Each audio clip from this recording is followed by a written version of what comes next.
Hello,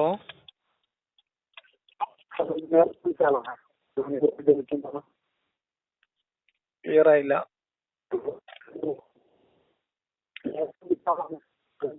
പക്ഷെ നിങ്ങളുടെ range പ്രശ്നമാണല്ലോ. Range ഇല്ലാത്ത സ്ഥലത്താണോ?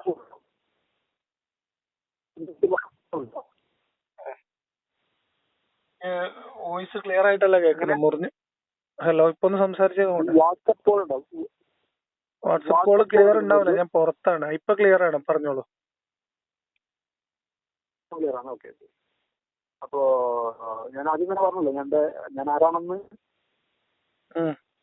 ഞാനൊരു മതവിശ്വാസിയാണ്, ഒരു പ്രാക്ടീസിങ് മുസ്ലിമാണ്. അതായത് നിങ്ങൾ പലപ്പോഴും പ്രാക്ടീസിങ് മുസ്ലിം അതുപോലെ തന്നെ മുസ്ലിംസും തമ്മിൽ വ്യത്യാസമുണ്ട്, അത് നിങ്ങൾക്ക് അറിയാലോ. അതായത് ഇസ്ലാമിന്റെ എല്ലാ നിയമങ്ങളും അല്ലെങ്കിൽ ഇസ്ലാമിന്റെ ആരാധന കർമ്മങ്ങളൊക്കെ വലിയ രീതിയിൽ പോകുന്ന ഒരാളാണ് ഞാൻ. അപ്പോ ഇതുപോലെ ഉദാഹരണത്തിന് ഇപ്പോ മയക്കുമരുന്ന് ഉപയോഗിക്കുന്ന ഒരാൾക്ക് പെട്ടെന്ന് ഒഴിവാക്കാനാവില്ലല്ലോ. എന്നതുപോലെ തന്നെ ഇസ്ലാമിന്റെ ആരാധനാ രീതികളൊക്കെ വലിയ രീതിയിൽ എൻജോയ് ചെയ്യുന്ന ഒരാളാണ്. അപ്പോ ഈ രീതിയിലുള്ള ആളുകളെ നിങ്ങളെ വിളിക്കാറുണ്ടാവില്ല എന്നാണ് ഞാൻ മനസ്സിലാക്കുന്നത്. കാരണം അതിന്റെ ആവശ്യം അവർക്കില്ല. ഓക്കെ. അപ്പോ ഞാനും എന്റെ കൊളീഗ്സിനോട് അല്ലെങ്കിൽ എന്റെ സുഹൃത്തുക്കളോട് ഞാൻ പറയാനുള്ള ഒരു കാര്യമാണ്, യുക്തിവാദികളെ കേൾക്കാൻ പാടില്ല. അവരെ കേൾക്കാനേ പാടില്ല. അതെ അതെ അതെ.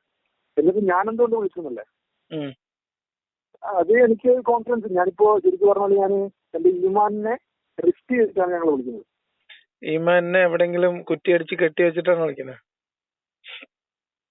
അതെ, റിസ്ക് ചെയ്തിട്ടാണ് വിളിക്കുന്നത്. കാരണം അതിൽ അത്ഭുതപ്പെടാനൊന്നുമില്ല. കാരണം അതെ, അതിൽ അത്ഭുതപ്പെടാനൊന്നുമില്ല. കാരണം ഒരു ഷഹാദത്ത് ചൊല്ലിയത് കൊണ്ട് മാത്രം ഈമാനോട് കൂടെ മരിക്കണം എന്ന് നിർബന്ധമില്ല. അത് എന്റെ വിശ്വാസത്തിൽ പറഞ്ഞാണ്.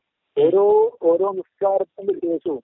അപ്പൊ പിന്നെ എന്തിനാ നിങ്ങളുടെ സഹ മനുഷ്യന്മാരോട്, വിശ്വാസമുള്ളവരോട് ഇങ്ങനെ യുക്തിവാദികളെ കേൾക്കരുത് എന്ന് പറയണേ? കാരണം പിന്നെ ഇത് തന്നെ അതാണ് ഞാൻ പറഞ്ഞത്. ഈമാനോട് കൂടെ മരിപ്പിക്കണമെന്ന് നിരന്തരം അള്ളാഹുവിനോട് ചേർക്കുന്ന ആളുകളാണ് നമ്മള്. ഷഹാദത്ത് ചെല്ലിയിട്ടുണ്ട്, പള്ളികളിൽ പോകുന്നുണ്ട്, ഇസ്ലാമിക മുസ്ലിം കമ്മ്യൂണിറ്റിയിലാണ്. നമ്മള് നബിയെ നിന്ദിക്കാറില്ല. എങ്കിലും നമ്മളെ ഏറ്റവും വലിയൊരു ബേജാറാണ് എന്ത്?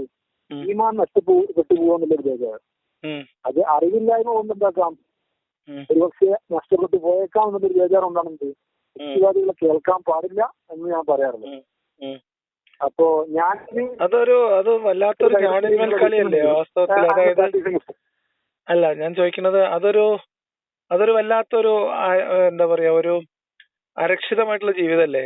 നമ്മളുടെ വിശ്വാസപരമായിട്ടുള്ള കാര്യങ്ങൾ, നമ്മുടെ ബോധ്യം, അതൊക്കെ വേറെ ഒരാളോട് സംസാരിച്ചാൽ അല്ലെങ്കിൽ വേറെ ഒരാളുടെ അഭിപ്രായം കേട്ടാൽ തെറ്റിപ്പോകുമോ എന്നൊക്കെ പേടിച്ച് ഒരു മനുഷ്യൻ എങ്ങനെ ജീവിക്കുക?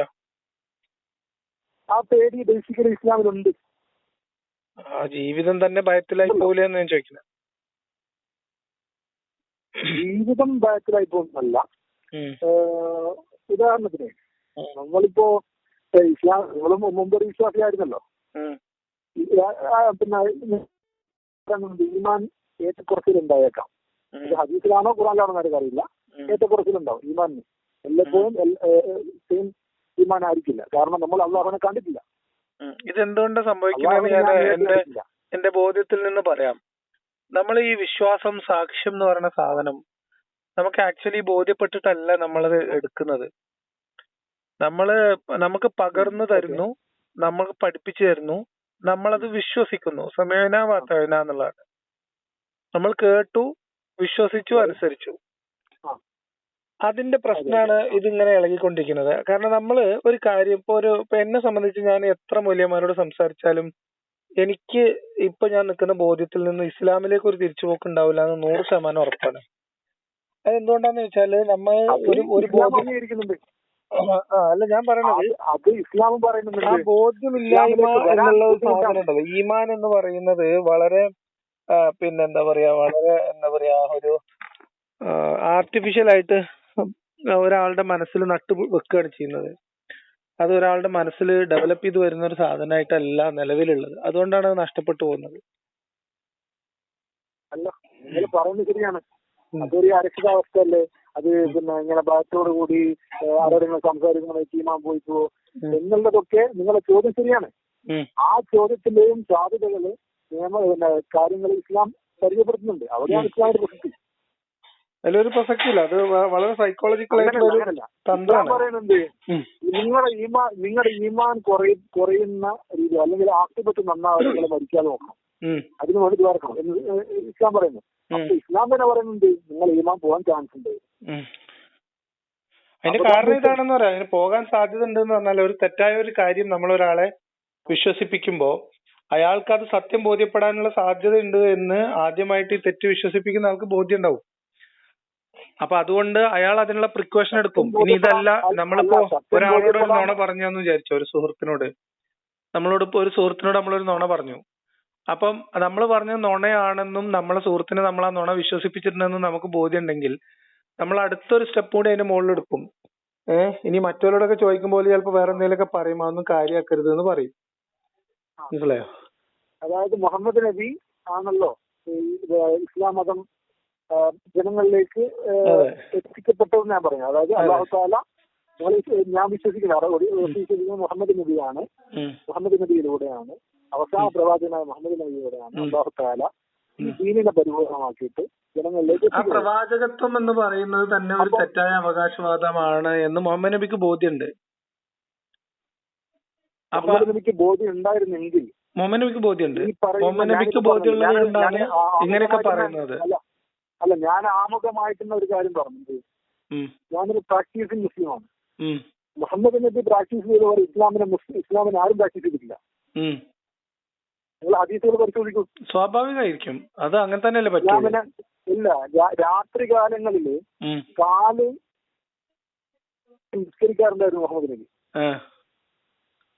പിന്നെ അവസാന പത്തില് റമദാന്റെ അവസാന പത്തില് മുഹമ്മദ് നബി മുണ്ട് മുറുക്കി വിവാഹത്തിന് മുഴുകാറുണ്ടായിരുന്നു. അപ്പൊ പ്രാക്ടീസ് പ്രസക്തിയുള്ള സംഭവമാണ്. കാരണം ഇതൊക്കെ വളരെ കൺവിൻസിംഗ് ആയി സംസാരിക്കുന്ന ഒരാളാണ്. അപ്പോ മുഹമ്മദ് നബി ബോധ്യം ഉണ്ടായിരുന്നെങ്കിൽ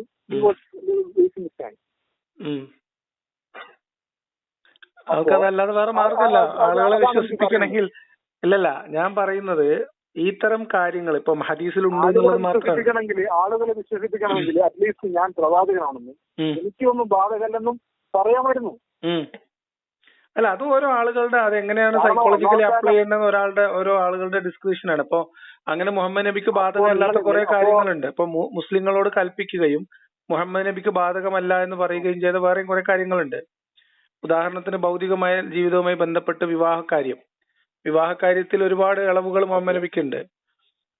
അതേപോലെ തന്നെ ഈ ഭാര്യമാരോട് തുല്യമായ നീതി പുലർത്തണം എന്നുള്ളത് അത് നബിക്ക് ബാധകമല്ല എന്ന് ഖുർആനിലുണ്ട്. അപ്പോ വ്യക്തി ജീവിതവുമായി ബന്ധപ്പെട്ട് ഭൗതിക ജീവിതത്തിൽ മുഹമ്മദ് നബി അങ്ങനെ പല ആനുകൂല്യങ്ങളും എടുത്തിട്ടുണ്ട്. ഈ ആരാധനയുടെയൊക്കെ കാര്യം ഏതെങ്കിലും 1-2 ദിവസം അന്ന് നിന്ന് നിസ്കരിച്ചു എന്നത് മതി ഒരു ഹദീസിൽ വരാൻ. നിങ്ങളിപ്പം പറഞ്ഞ കാര്യങ്ങള് എന്ത് ഒരു ഭൗതികമായിട്ട് ചിന്തിക്കുന്ന ആളുകളാവുമ്പോ ഏറ്റവും എതിർക്കപ്പെടേണ്ട ഒരു കാര്യമാണ് സ്ത്രീ ലംബടനാണെന്ന് പോലും വാദിക്കപ്പെടേണ്ട ഒരു കാര്യമാണ് നിങ്ങളിപ്പം പറഞ്ഞത്. അന്ന് സ്വഹാബത്ത് ചോദിക്കാൻ സാധ്യതയുള്ള ഒരു കാര്യം എന്ത് നിങ്ങളിപ്പം പറഞ്ഞത് അവിടെ ആയത്തിൽ പറഞ്ഞല്ലോ, ഇത് സത്യവിശ്വാസികളെ കൂടാതെ നിങ്ങൾക്ക് മാത്രമുള്ളതാണെന്നും മുഹമ്മദ് നബിക്ക് യാതൊരു ബുദ്ധിമുട്ടുണ്ടാവാതിരിക്കാനാണെന്ന് ഖുർആനിലുണ്ടല്ലോ. ഓക്കെ, അത് കൂടുതൽ കോംപ്ലിക്കേഷനിലേക്ക് കൊണ്ടുപോകും. കാരണം വികാരം എന്നൊക്കെ പറയുന്ന മനുഷ്യനിലുള്ള സംഭവമാണല്ലോ. അപ്പോ ഒരാൾക്ക് ഇത്ര ഭാര്യയാവാം, മറ്റേയാൾക്ക് 4 പാടുള്ളൂ എന്നുള്ളത് പല രീതിയിൽ എതിർക്കപ്പെടേണ്ട ഒരു സംഭവമായിരുന്നു അന്നും ഇന്നും ആണ്. അതേസമയം നിസ്കാരത്തിന്റെ കാര്യത്തില് മുഹമ്മദ് നബി പറയുന്നത് ഇല്ല, ഇത് എല്ലാ ദിവസവും അങ്ങനെയൊന്നും ഹദീസിലില്ല. അതായത് ചില ദിവസങ്ങളിൽ നിന്നാണ്. എല്ലാ രാത്രികളിലും മുഹമ്മദ് നബി മുഴുവനായിട്ട് നിന്ന് നിസ്കരിക്കുമായിരുന്നു എന്ന് എവിടെയില്ല. ഇപ്പോ ചില ദിവസങ്ങൾ ഇപ്പൊ നമുക്കൊക്കെ ഉറങ്ങണത് നമുക്കൊക്കെ ഇഷ്ടമാണ്. പക്ഷെ ചില ദിവസങ്ങൾ നമ്മൾ ഉറങ്ങൂല. റുട്ടീൻ എന്നതാണ് 2 മണിക്ക് അല്ല മുഹമ്മദ് നബിയുടെ റുട്ടീൻ റുട്ടീൻ നമ്മൾ നോക്കുമ്പോ 2 മണിക്ക് എഴുന്നേറ്റ് അതൊരു ദിവസം എല്ലാ ദിവസവും ഒരുപോലെ മുന്നോട്ട് കൊണ്ടുപോകുന്ന ഒരാളായിരുന്നു. അങ്ങനെ പറയാൻ പറ്റില്ല. അങ്ങനെ ഞാൻ മനസ്സിലാക്കിയിട്ടില്ല കേട്ടോ. ഓക്കെ, അപ്പോ ഞാൻ ഈ ആരിഫ് ഹുസൈനെ വിളിച്ചിട്ടുണ്ടായിരുന്നു. ശരിക്കും പറഞ്ഞാൽ നമുക്ക് മൂപ്പറോട് അറപ്പാ തോന്നിയത്. അല്ല, നിങ്ങൾ നമ്മളോടുള്ള കാര്യങ്ങൾ സംസാരിച്ചോളൂ. നമ്മൾ മറ്റു വ്യക്തികളെ കുറിച്ച് ഇവിടെ സംസാരിക്കുന്ന കാര്യമില്ല. അപ്പൊ ഞാൻ പറഞ്ഞ എന്താന്ന് വെച്ചാല്, ഇപ്പൊ ഈ വിശ്വാസം എന്ന് പറയുന്ന സംഭവം, ഇപ്പൊ എന്നെ സംബന്ധിച്ച് ഞാൻ ഇതിനെ ഭൗതികമായിട്ട് നോക്കിക്കാണുന്ന ആളാണ്. ഇസ്ലാമിനെ ഞാനൊരു പൊളിറ്റിക്കൽ കൾട്ടായിട്ടാണ് മനസ്സിലാക്കുന്നത്. അപ്പൊ അതുമായി ബന്ധപ്പെട്ട് നിലനിൽക്കുന്ന ഇസ്ലാമിന്റെ അവകാശവാദം ഭൗതികം, ആത്മീയം മാത്രമല്ലല്ലോ, ഭൗതികമായിട്ടുള്ള കാര്യങ്ങളിലേക്കുള്ള ഏറ്റവും മികച്ച ഒരു ജീവിത പദ്ധതിയാണ് എന്നാണ് അവകാശവാദം. അതുകൊണ്ട് ഇസ്ലാം അനുസരിക്കണം, അതുകൊണ്ട് ഇസ്ലാം അംഗീകരിക്കണം എന്നുള്ളതാണ്. അപ്പോ ഇസ്ലാം അംഗീകരിക്കാത്തവരൊക്കെ സത്യത്തെ നിഷേധിക്കുന്നവരാണ്. എങ്ങനെ? അല്ല, ഈ കാലഘട്ടത്തിൽ ഈമാൻ വളരെ കുറവാണ്. ഞാൻ ഇതെന്ന് പറയുന്നില്ല. കാരണം അറ്റ്ലീസ്റ്റ് ജുമാക്കൊക്കെ പോകുന്ന ആൾക്കാരെ ഉണ്ടാവും വലിയ രീതിയിൽ. കേരളത്തിൽ പ്രത്യേകിച്ച് കേരളത്തിലെ കാര്യം വളരെ അബദ്ധമാണ്. കേരളത്തില് ഈ ന്യൂജൻ ആളുകളുടെ ഇടയിൽ വലിയ രീതിയിൽ ഈമാൻ കുറഞ്ഞ ഒരു സാഹചര്യമാണ് ഇപ്പൊ ഉള്ളത്. എന്റെ ബോധ്യം ഞാൻ നിങ്ങളോട് പറയട്ടെ. എനിക്ക് എന്റെ ഇൻറ്റ്യൂഷനാണ് ഗോഡ് എന്ന് പറയുന്നത്. എനിക്കൊരിക്കലും ഗോഡ്, അതായത് ദൈവം ഇല്ല എന്ന് പറഞ്ഞിട്ട് ജീവിക്കാൻ ഒരു അടിപോലും മുന്നോട്ട് വെക്കാൻ എനിക്ക് കഴിയും. കാരണം അത് ഒരു ശൂന്യതയാണ്. അത് എന്നെ സംബന്ധിച്ചോളം ദാറ്റ് മേക്ക് നോ സെൻസ്. ദൈവം ഇല്ല എന്ന് പറഞ്ഞിട്ട് ജീവിക്കുന്നത് ഒരിക്കലും ഒരു അർത്ഥവത്തായ ജീവിതം അല്ല എന്ന് മനസ്സിലാക്കുന്ന ഒരാളാണ്. അല്ല, അത് സ്വാഭാവികമാണെന്ന് പറയാം. നമ്മൾ ചെറിയ പ്രായത്തിലേ ഇപ്പൊ എങ്ങനെയാണ് ഈ ദൈവം നമ്മുടെ തലയിൽ കയറി കൂടിയെന്ന് ആലോചിച്ചാൽ മതി, പ്രശ്നം തീരും. ഈ ദൈവം നിങ്ങൾക്ക് ഏതെങ്കിലും ഒരു ദൈവത്തിൽ വിശ്വസിച്ച കാര്യമില്ല. നിങ്ങൾക്ക് അള്ളാഹു ആണോ യഥാർത്ഥ ദൈവം എന്ന ഒരു പരിശോധന നിങ്ങൾ നടത്തിയിട്ടുണ്ടോ? അള്ളാഹു ആണോ യാഹുവേ ആണോ എന്നുള്ളത് എങ്ങനെ നിങ്ങൾ നടത്തിയത്? കാരണം ഓൺലി ഇസ്ലാം മുന്നോട്ട് വെക്കുന്ന ദൈവം മാത്രമേ ഒരു സെൻസ് മുന്നോട്ട് വെക്കുന്നുള്ളൂ. എന്ത് സെൻസ്? ഏകദൈവ വിശ്വാസം. അത് അതിൽ ഏറ്റവും മുൻപന്തി പറയുന്നത് നമ്മൾ മനസ്സിലാക്കേണ്ടത് എല്ലാ വിശ്വാസങ്ങളും, എല്ലാ ദൈവവിശ്വാസികളും ഏകദൈവ വിശ്വാസികളാണ് കേട്ടോ. രണ്ട് ദൈവങ്ങൾ ഉണ്ട് എന്ന് വിശ്വസിക്കുന്ന എല്ലാ ദൈവവിശ്വാസികളും ഏകദൈവ വിശ്വാസികളാണ്. രണ്ട് ദൈവങ്ങൾ ഉണ്ട് എന്ന് വിശ്വസിക്കുന്ന ഏതെങ്കിലും മതങ്ങൾക്ക് അറിയോ? ഇതൊക്കെ തെറ്റായിട്ടുള്ള പഠനങ്ങളാണ്. അതായത് ഇല്ല ബിംബാരാധന, വിഗ്രഹാരാധന എന്ന് പറയുന്നത്, വിഗ്രഹാരാധന വേറെ സാധനമാണ്. ദൈവം എന്ന് പറയുന്ന കൺസെപ്റ്റിൽ ഒരു ദൈവം തന്നെയാണ് എല്ലാവരുടെ മനസ്സിലുള്ളത്. ഒരു ദൈവം, ഏക സത്യ ദൈവം, the one and only God. ഇതന്നെയാണ് എല്ലാവരുടെയും പരബ്രഹ്മം. അപ്പൊ എല്ലാത്തിനും മുകളിൽ ഒരു ദൈവം തന്നെയാണ് എല്ലാവരുടെ മനസ്സിലുള്ളത്. അത് നമ്മള് തെറ്റായിട്ട് പഠിപ്പിക്കുകയാണ്. ഇപ്പം എന്താ പറയാ, യുക്തിവാദം എന്ന് പറഞ്ഞാല്, അല്ലെങ്കിൽ സ്വതന്ത്ര ചിന്ത എന്ന് പറഞ്ഞാൽ തോന്നിയ പോലെ ജീവിക്കലാണ് എന്നാണ് മൂല്യന്മാര് പഠിപ്പിച്ചു കൊടുക്കുക. എന്നതുപോലെ ഉസ്താദുമാര് ബഹുദൈവാരാധന എന്താണെന്ന് ഡിഫൈൻ ചെയ്തതിന്റെ പ്രശ്നമാണിത്. എല്ലാ ദൈവവിശ്വാസം, നിങ്ങൾ ഏത് ദൈവവിശ്വാസികളെ ചോദിച്ചോ, നിങ്ങളിപ്പോ 33 കോടി ദേവത, ഞാൻ പറയട്ടെ, ഇല്ല, ബഹുദൈവ ആരാധകർ എന്നൊരു സംഗതിയില്ല. അത് നമ്മൾ ആക്ഷേപിച്ച് അവിടെ പറയുന്നു എന്ന് മാത്രമേ ഉള്ളൂ. അവരോട് ചോദിച്ചു നോക്കൂ, ഒരു ദൈവമേ ഉള്ളൂ, ഏക സത്യ ദൈവമാണ് അവർക്ക്, ഏക സത്യ ദൈവം. നിങ്ങൾ ഇപ്പൊ 33 കോടി ദേവതാ സങ്കല്പങ്ങള് പിന്നെ ഉള്ള ആൾക്കാരാണല്ലോ ഹിന്ദുക്കള്. നിങ്ങൾ അവരോട് ചോദിച്ചു നോക്കൂ, ദൈവം എത്ര ഉണ്ടെന്ന്. ഒരു ദൈവം തന്നെ ഉള്ളൂ. എല്ലാ മനുഷ്യരും ഏകദൈവ വിശ്വാസികളാണ്. അല്ല, അന്നത്തെ ജനങ്ങളെ ബോധിപ്പിക്കാൻ വേണ്ടിയിട്ട് ഖുർആനില് ഒരാളുണ്ട്, രണ്ട് ദൈവം ഉണ്ടായിരുന്നെങ്കിൽ എന്തായിരുന്നു അവസ്ഥ? അത് ഞാൻ പറയട്ടെ, അതൊരു ജനാധിപത്യ ബോധമില്ലാത്തൊരു മനുഷ്യന്റെ മനസ്സിലുള്ള ദൈവത്തിന്റെ ചിത്രമാണ്. രണ്ട് ദൈവങ്ങൾ ഉണ്ടായിരുന്നെങ്കിൽ പരസ്പരം തല്ലൂടുമായിരുന്നു എന്നൊക്കെയാണ് പറയുന്നത്. അല്ല, അന്ന് ഖുർആൻ ചർച്ച ചെയ്യുന്ന കാലത്ത് രണ്ട് ദൈവങ്ങളെങ്ങാനും ഉണ്ടായിരുന്നെങ്കിൽ തല്ലൂടുമായിരുന്നു എന്നാണ് പറയുന്നത്. അത് ഒരു ഗോത്രകാലത്തെ ഒരു മനുഷ്യന്റെ സ്വഭാവം ദൈവത്തിൽ ആരോപിക്കുകയാണ്. രണ്ട് മനുഷ്യന്മാരുണ്ടെങ്കിൽ തമ്മിൽ തല്ലും എന്നുള്ളത്. എന്തിന് തമ്മിൽ തല്ലാത്ത രണ്ട് ദൈവങ്ങൾ സാധ്യല്ലേ? എന്തുകൊണ്ട് സാധ്യമല്ല? രണ്ട് ഒരു പേരാണ് ദൈവങ്ങൾ. അല്ല, അത് നമുക്കറിയില്ല, ദൈവത്തിന്റെ കാര്യല്ലേ. നമ്മൾ എന്തിനാ അതിനെ കുറിച്ച് ആലോചിക്കണേ? രണ്ട് ദൈവങ്ങൾ ഉണ്ടായാൽ എന്ത് കോംപ്ലിക്കേഷൻ? എല്ലാത്തിനും കഴിവുള്ള ആളാണെങ്കിൽ പരസ്പരം കലഹിക്കാത്ത പാർട്ട്ണർഷിപ്പിന് ദൈവത്തിന് കഴിയൂലേ? അതെങ്ങനെ? എല്ലാത്തിനും കഴിവുള്ള ഒരു ദൈവം എല്ലാത്തിനും കഴിവുള്ള വേറൊരു ദൈവം. എല്ലാത്തിനും കഴിവുള്ള എങ്ങനെയാ മുന്നോട്ട് പോവാം? എന്താണ് പ്രശ്നം? എന്താ? അതായത് ഒരു ദൈവം ഉണ്ടാക്കിയ സംഭവം ചോദിച്ചു, ഒരു പ്രപഞ്ചം ഉണ്ടായിക്കൂടെ? രണ്ട് പ്രപഞ്ചങ്ങൾ ഉണ്ടായിക്കൂടെ? അവിടെ രണ്ട് വേറെ വേറെ ദൈവങ്ങൾ ഉണ്ടായിക്കൂടെ? ഒരു പ്രപഞ്ചത്തിനൊരു ദൈവം, വേറൊരു പ്രപഞ്ചം, അതിന് വേറൊരു ദൈവം ഉണ്ടായിക്കൂടെ? അതെങ്ങനെയാ? അതെന്താ? ആ പ്രപഞ്ചത്തില് പിന്നെ ഇടപെടാൻ എല്ലാത്തിനും പിന്നെ ദൈവത്തിനാവൂല? ഇടപെടാതിരിക്കാനും ദൈവത്തിന് കഴിയുമല്ലോ. ഇപ്പുറത്തെ അല്ല, ഇതൊക്കെ നിങ്ങൾ ആരോപിക്കുന്നതാണ്. ദൈവത്തിന്റെ ക്വാളിറ്റികൾ ആരോപിക്കുന്നതിൽ നിങ്ങൾ ഉണ്ടാകുന്ന കോംപ്ലിക്കേഷൻ ആണ്. ഞാൻ ചോദിക്കുന്നത്, ഒരു പ്രപഞ്ചവും അതിനൊരു ദൈവവും, വേറൊരു പ്രപഞ്ചവും വേറെ ഒരു ദൈവവും ഉണ്ടെങ്കിൽ എന്താ പ്രശ്നം? ഇവരങ്ങോട്ടുകൂടെ ഫൈറ്റ് അടിക്കുവോ? കാരണം ദൈവം എല്ലാത്തിനും കഴിവുള്ള ആളാണ്. ആയിക്കോട്ടെ, ദൈവം എല്ലാത്തിനും. അങ്ങനെ നമ്മള് അതിലെന്താ പ്രശ്നം? എന്ത് പ്രശ്നമാണോ? എന്താ നിങ്ങൾ അതിന് കാണുന്ന പ്രശ്നം? എന്താ നിലനിൽപ്പിന്റെ പ്രശ്നം? നിങ്ങൾക്ക് ഒരു കഴിവുണ്ടെന്ന് ചോദിച്ചാൽ എനിക്കൊരു കഴിവുണ്ട്. എന്ത്? നമുക്ക് രണ്ടാൾക്കും ഒരേ കഴിവുണ്ടെന്ന് വിചാരിക്കാം. എന്താ പ്രശ്നം? ഒരു ശൂന്യത പ്രപഞ്ചമില്ല. ആ ശൂന്യതയില് ഒരു പ്രപഞ്ചം ഉണ്ടാക്കാൻ എനക്കും കഴിയും, നിങ്ങൾക്കും കഴിയും. അതേസമയം ആ ശൂന്യത്തിലുള്ള എല്ലാ സാധനത്തെയും എനിക്ക് എന്താക്കാം, നശിപ്പിക്കുകയില്ല. അപ്പോ എങ്ങനെയാ ഇത് മുന്നോട്ട് പോവാം? എന്താ പ്രശ്നം? എന്തിനാ നശീകരണ ചിന്ത എന്തിനാണ്? അതൊരു പൈശാചിക ചിന്തയല്ലേ? ഉണ്ടാക്കുന്നത് സംരക്ഷിക്കുന്നതല്ലേ ദൈവിക ഗുണം, മറ്റത് പൈശാചിക ഗുണമല്ലേ? ഈ ലോകം അതല്ല എന്റെ ഇൻട്യൂഷൻ എന്ന് പറയുന്നത്, ഈ ലോകം സൃഷ്ടിക്കപ്പെട്ടതാണെങ്കിൽ ഒരു ദൈവമേ പാടുള്ളൂ. ലോകം സൃഷ്ടിക്കപ്പെട്ടതാണെങ്കിൽ ഒരു ദൈവമേ പാടുള്ളൂ. കാരണം ഖുർആനിൽ പറയുന്നു, കുൽ ഹുവല്ലാഹു അഹദ്. ഇവിടുന്ന് അങ്ങോട്ടാണ് നമ്മൾ പ്രശ്നങ്ങൾ ഉണ്ടാക്കുന്നത്. ഖുർആനിൽ അങ്ങനെ പറഞ്ഞിട്ടുണ്ട്. അതുകൊണ്ട് ഒരു ദൈവമേ പാടുള്ളൂ. അല്ലാഹു സമദ്, ലം യലിദ് വലം യൂലദ്. അതുകൊണ്ടാണ് ലോകം സൃഷ്ടിക്കപ്പെട്ടതാണെങ്കിൽ ഒരു ദൈവമേ പാടുള്ളൂ. ഞാൻ പറഞ്ഞല്ലോ, ഈ ലോകം ഒന്നേ ഉണ്ടാവാൻ പാടുള്ളൂ എന്നുണ്ടോ? ഒരു പ്രപഞ്ചം ഉണ്ടാവാൻ പാടുള്ളൂ എന്നുണ്ടോ? അതാണ് ചോദിക്കണേ. വേറൊരു പ്രപഞ്ചവും വേറൊരു ദൈവം ഉണ്ടായാൽ എന്താ പ്രശ്നം? ആ പ്രപഞ്ചം ദൈവം എല്ലാത്തിനും കഴിവുള്ളതാണ്. ആയിക്കോട്ടെ, അതിനെന്താ കുഴപ്പം? അപ്പൊ മറ്റുള്ളവരാളുടെ എനിക്ക് എല്ലാത്തിനും കഴിവുണ്ട് എന്ന് പറഞ്ഞാല് നിങ്ങളെ ടെറിട്ടറിക്ക് കയറാതിരിക്കാനുള്ള കഴിവ് കൂടി എനിക്കുള്ളതല്ലേ? എനിക്ക് എല്ലാത്തിനും കഴിവുണ്ട്. ഇപ്പൊ എനിക്ക് എല്ലാത്തിനും കഴിവുണ്ട്, നിങ്ങൾക്ക് എല്ലാത്തിനും കഴിവുണ്ട്. നമുക്ക് ഒരു തൊടിയിൽ രണ്ട് പാർട്ടീഷൻ ഉണ്ട്. അവിടെ രണ്ടുപേർക്കും ഓരോ വീടും ഉണ്ട്. എനിക്ക് എല്ലാത്തിനും കഴിവുണ്ട് പറഞ്ഞാൽ നിങ്ങളെ വീട് പൊളിക്കലും കൂടി അല്ലല്ലോ. നിങ്ങളെ വീട്ടിൽ കയറാതിരിക്കാനുള്ള കഴിവ് എനിക്കില്ലേ?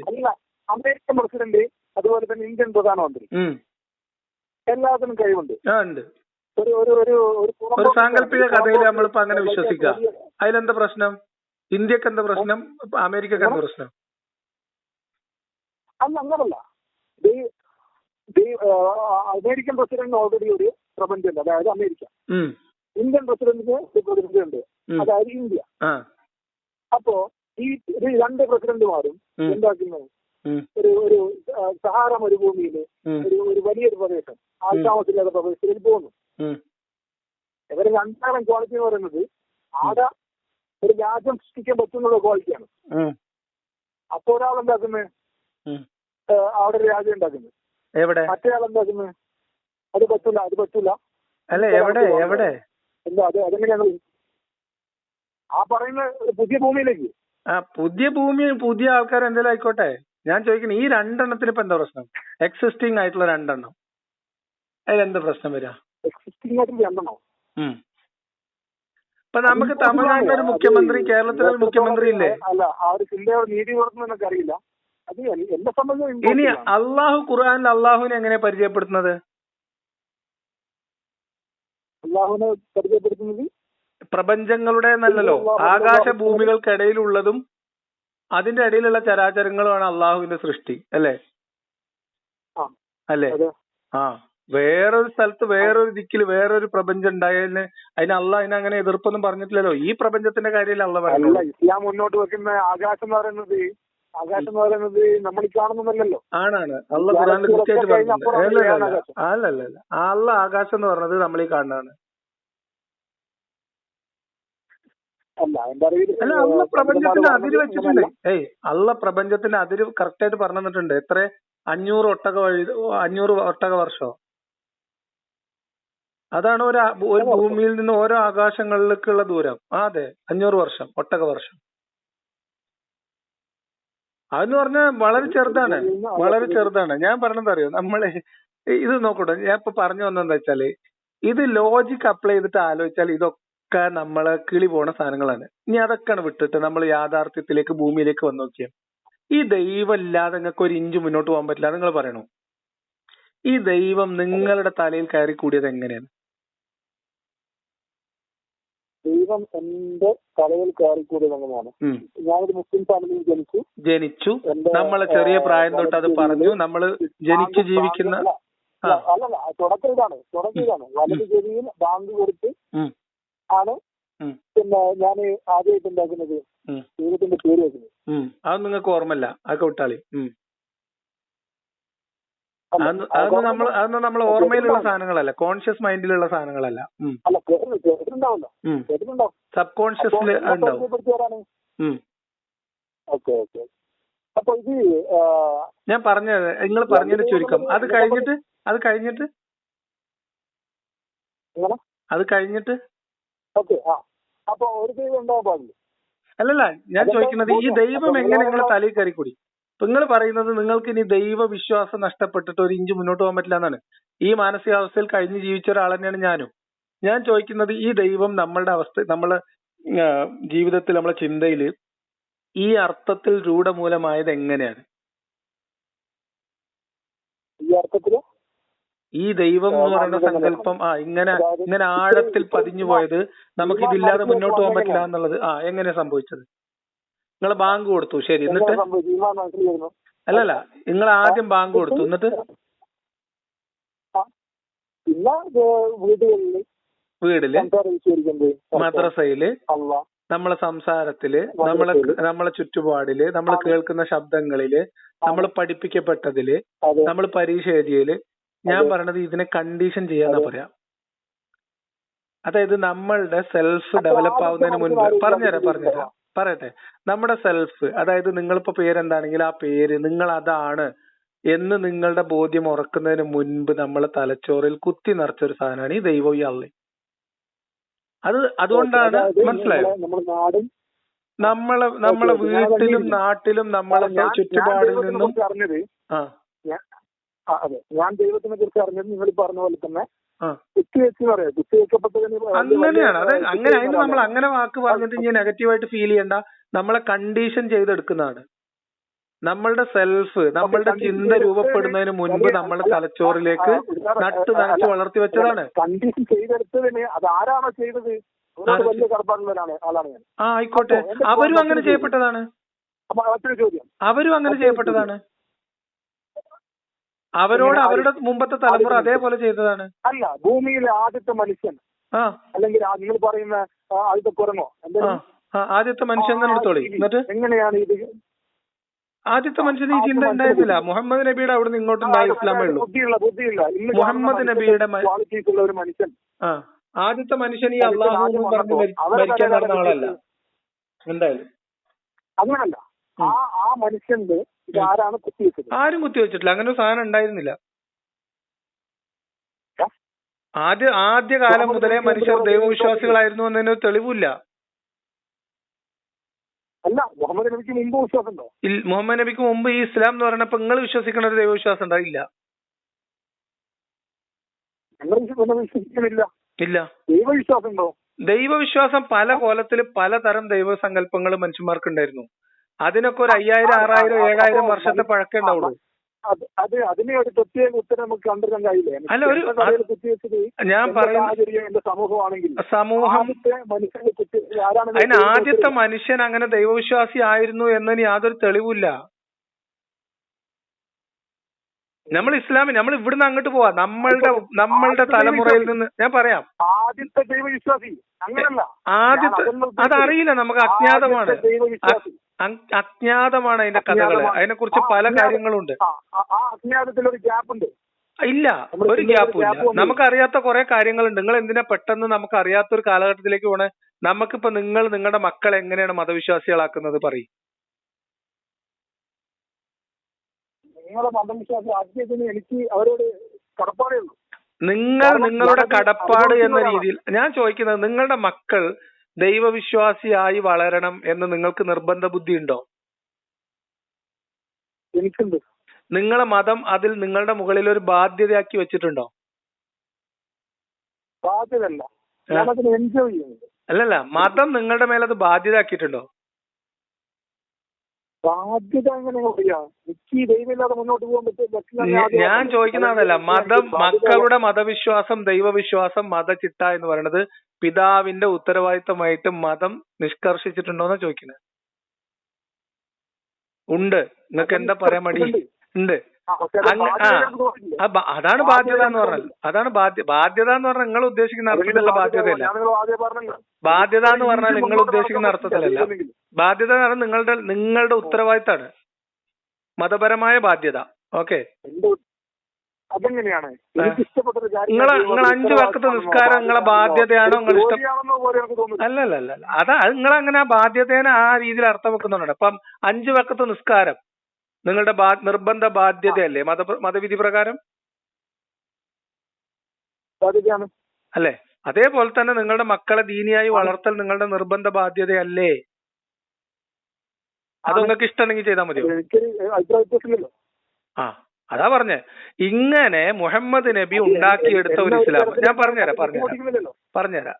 ഇങ്ങനെ മുഹമ്മദ് നബി ഉണ്ടാക്കിയെടുത്ത ഒരു ഇസ്ലാം, ഒരു ദൈവം, ഒരു അള്ളാഹു, ഒരു വിശ്വാസം. ആ വിശ്വാസം മുഹമ്മദ് നബിയുടെ കാലഘട്ടം മുതൽ ഇങ്ങോട്ട് ഈ രീതിയിൽ ഇങ്ങനെ തലമുറ കൈമാറി പറഞ്ഞും നിർബന്ധിച്ചും പേടിപ്പിച്ചും ശിക്ഷിച്ചും ശാസിച്ചും തലമുറയായിട്ട് ഈ ഭയത്തിൽ ഇങ്ങനെ കൊണ്ടു നടക്കുന്നതാണ്. അല്ലാതെ ഇത് പിന്നെ സ്വാഭാവികമായിട്ടൊരു മനുഷ്യനുണ്ടാവുന്നതല്ല. അല്ല, ഈ ഒരു എക്സ് മുസ്ലിം ഇടയ്ക്ക് ദൈവവിശ്വാസം ഒരു ചർച്ചയായിട്ട് വരാറില്ല.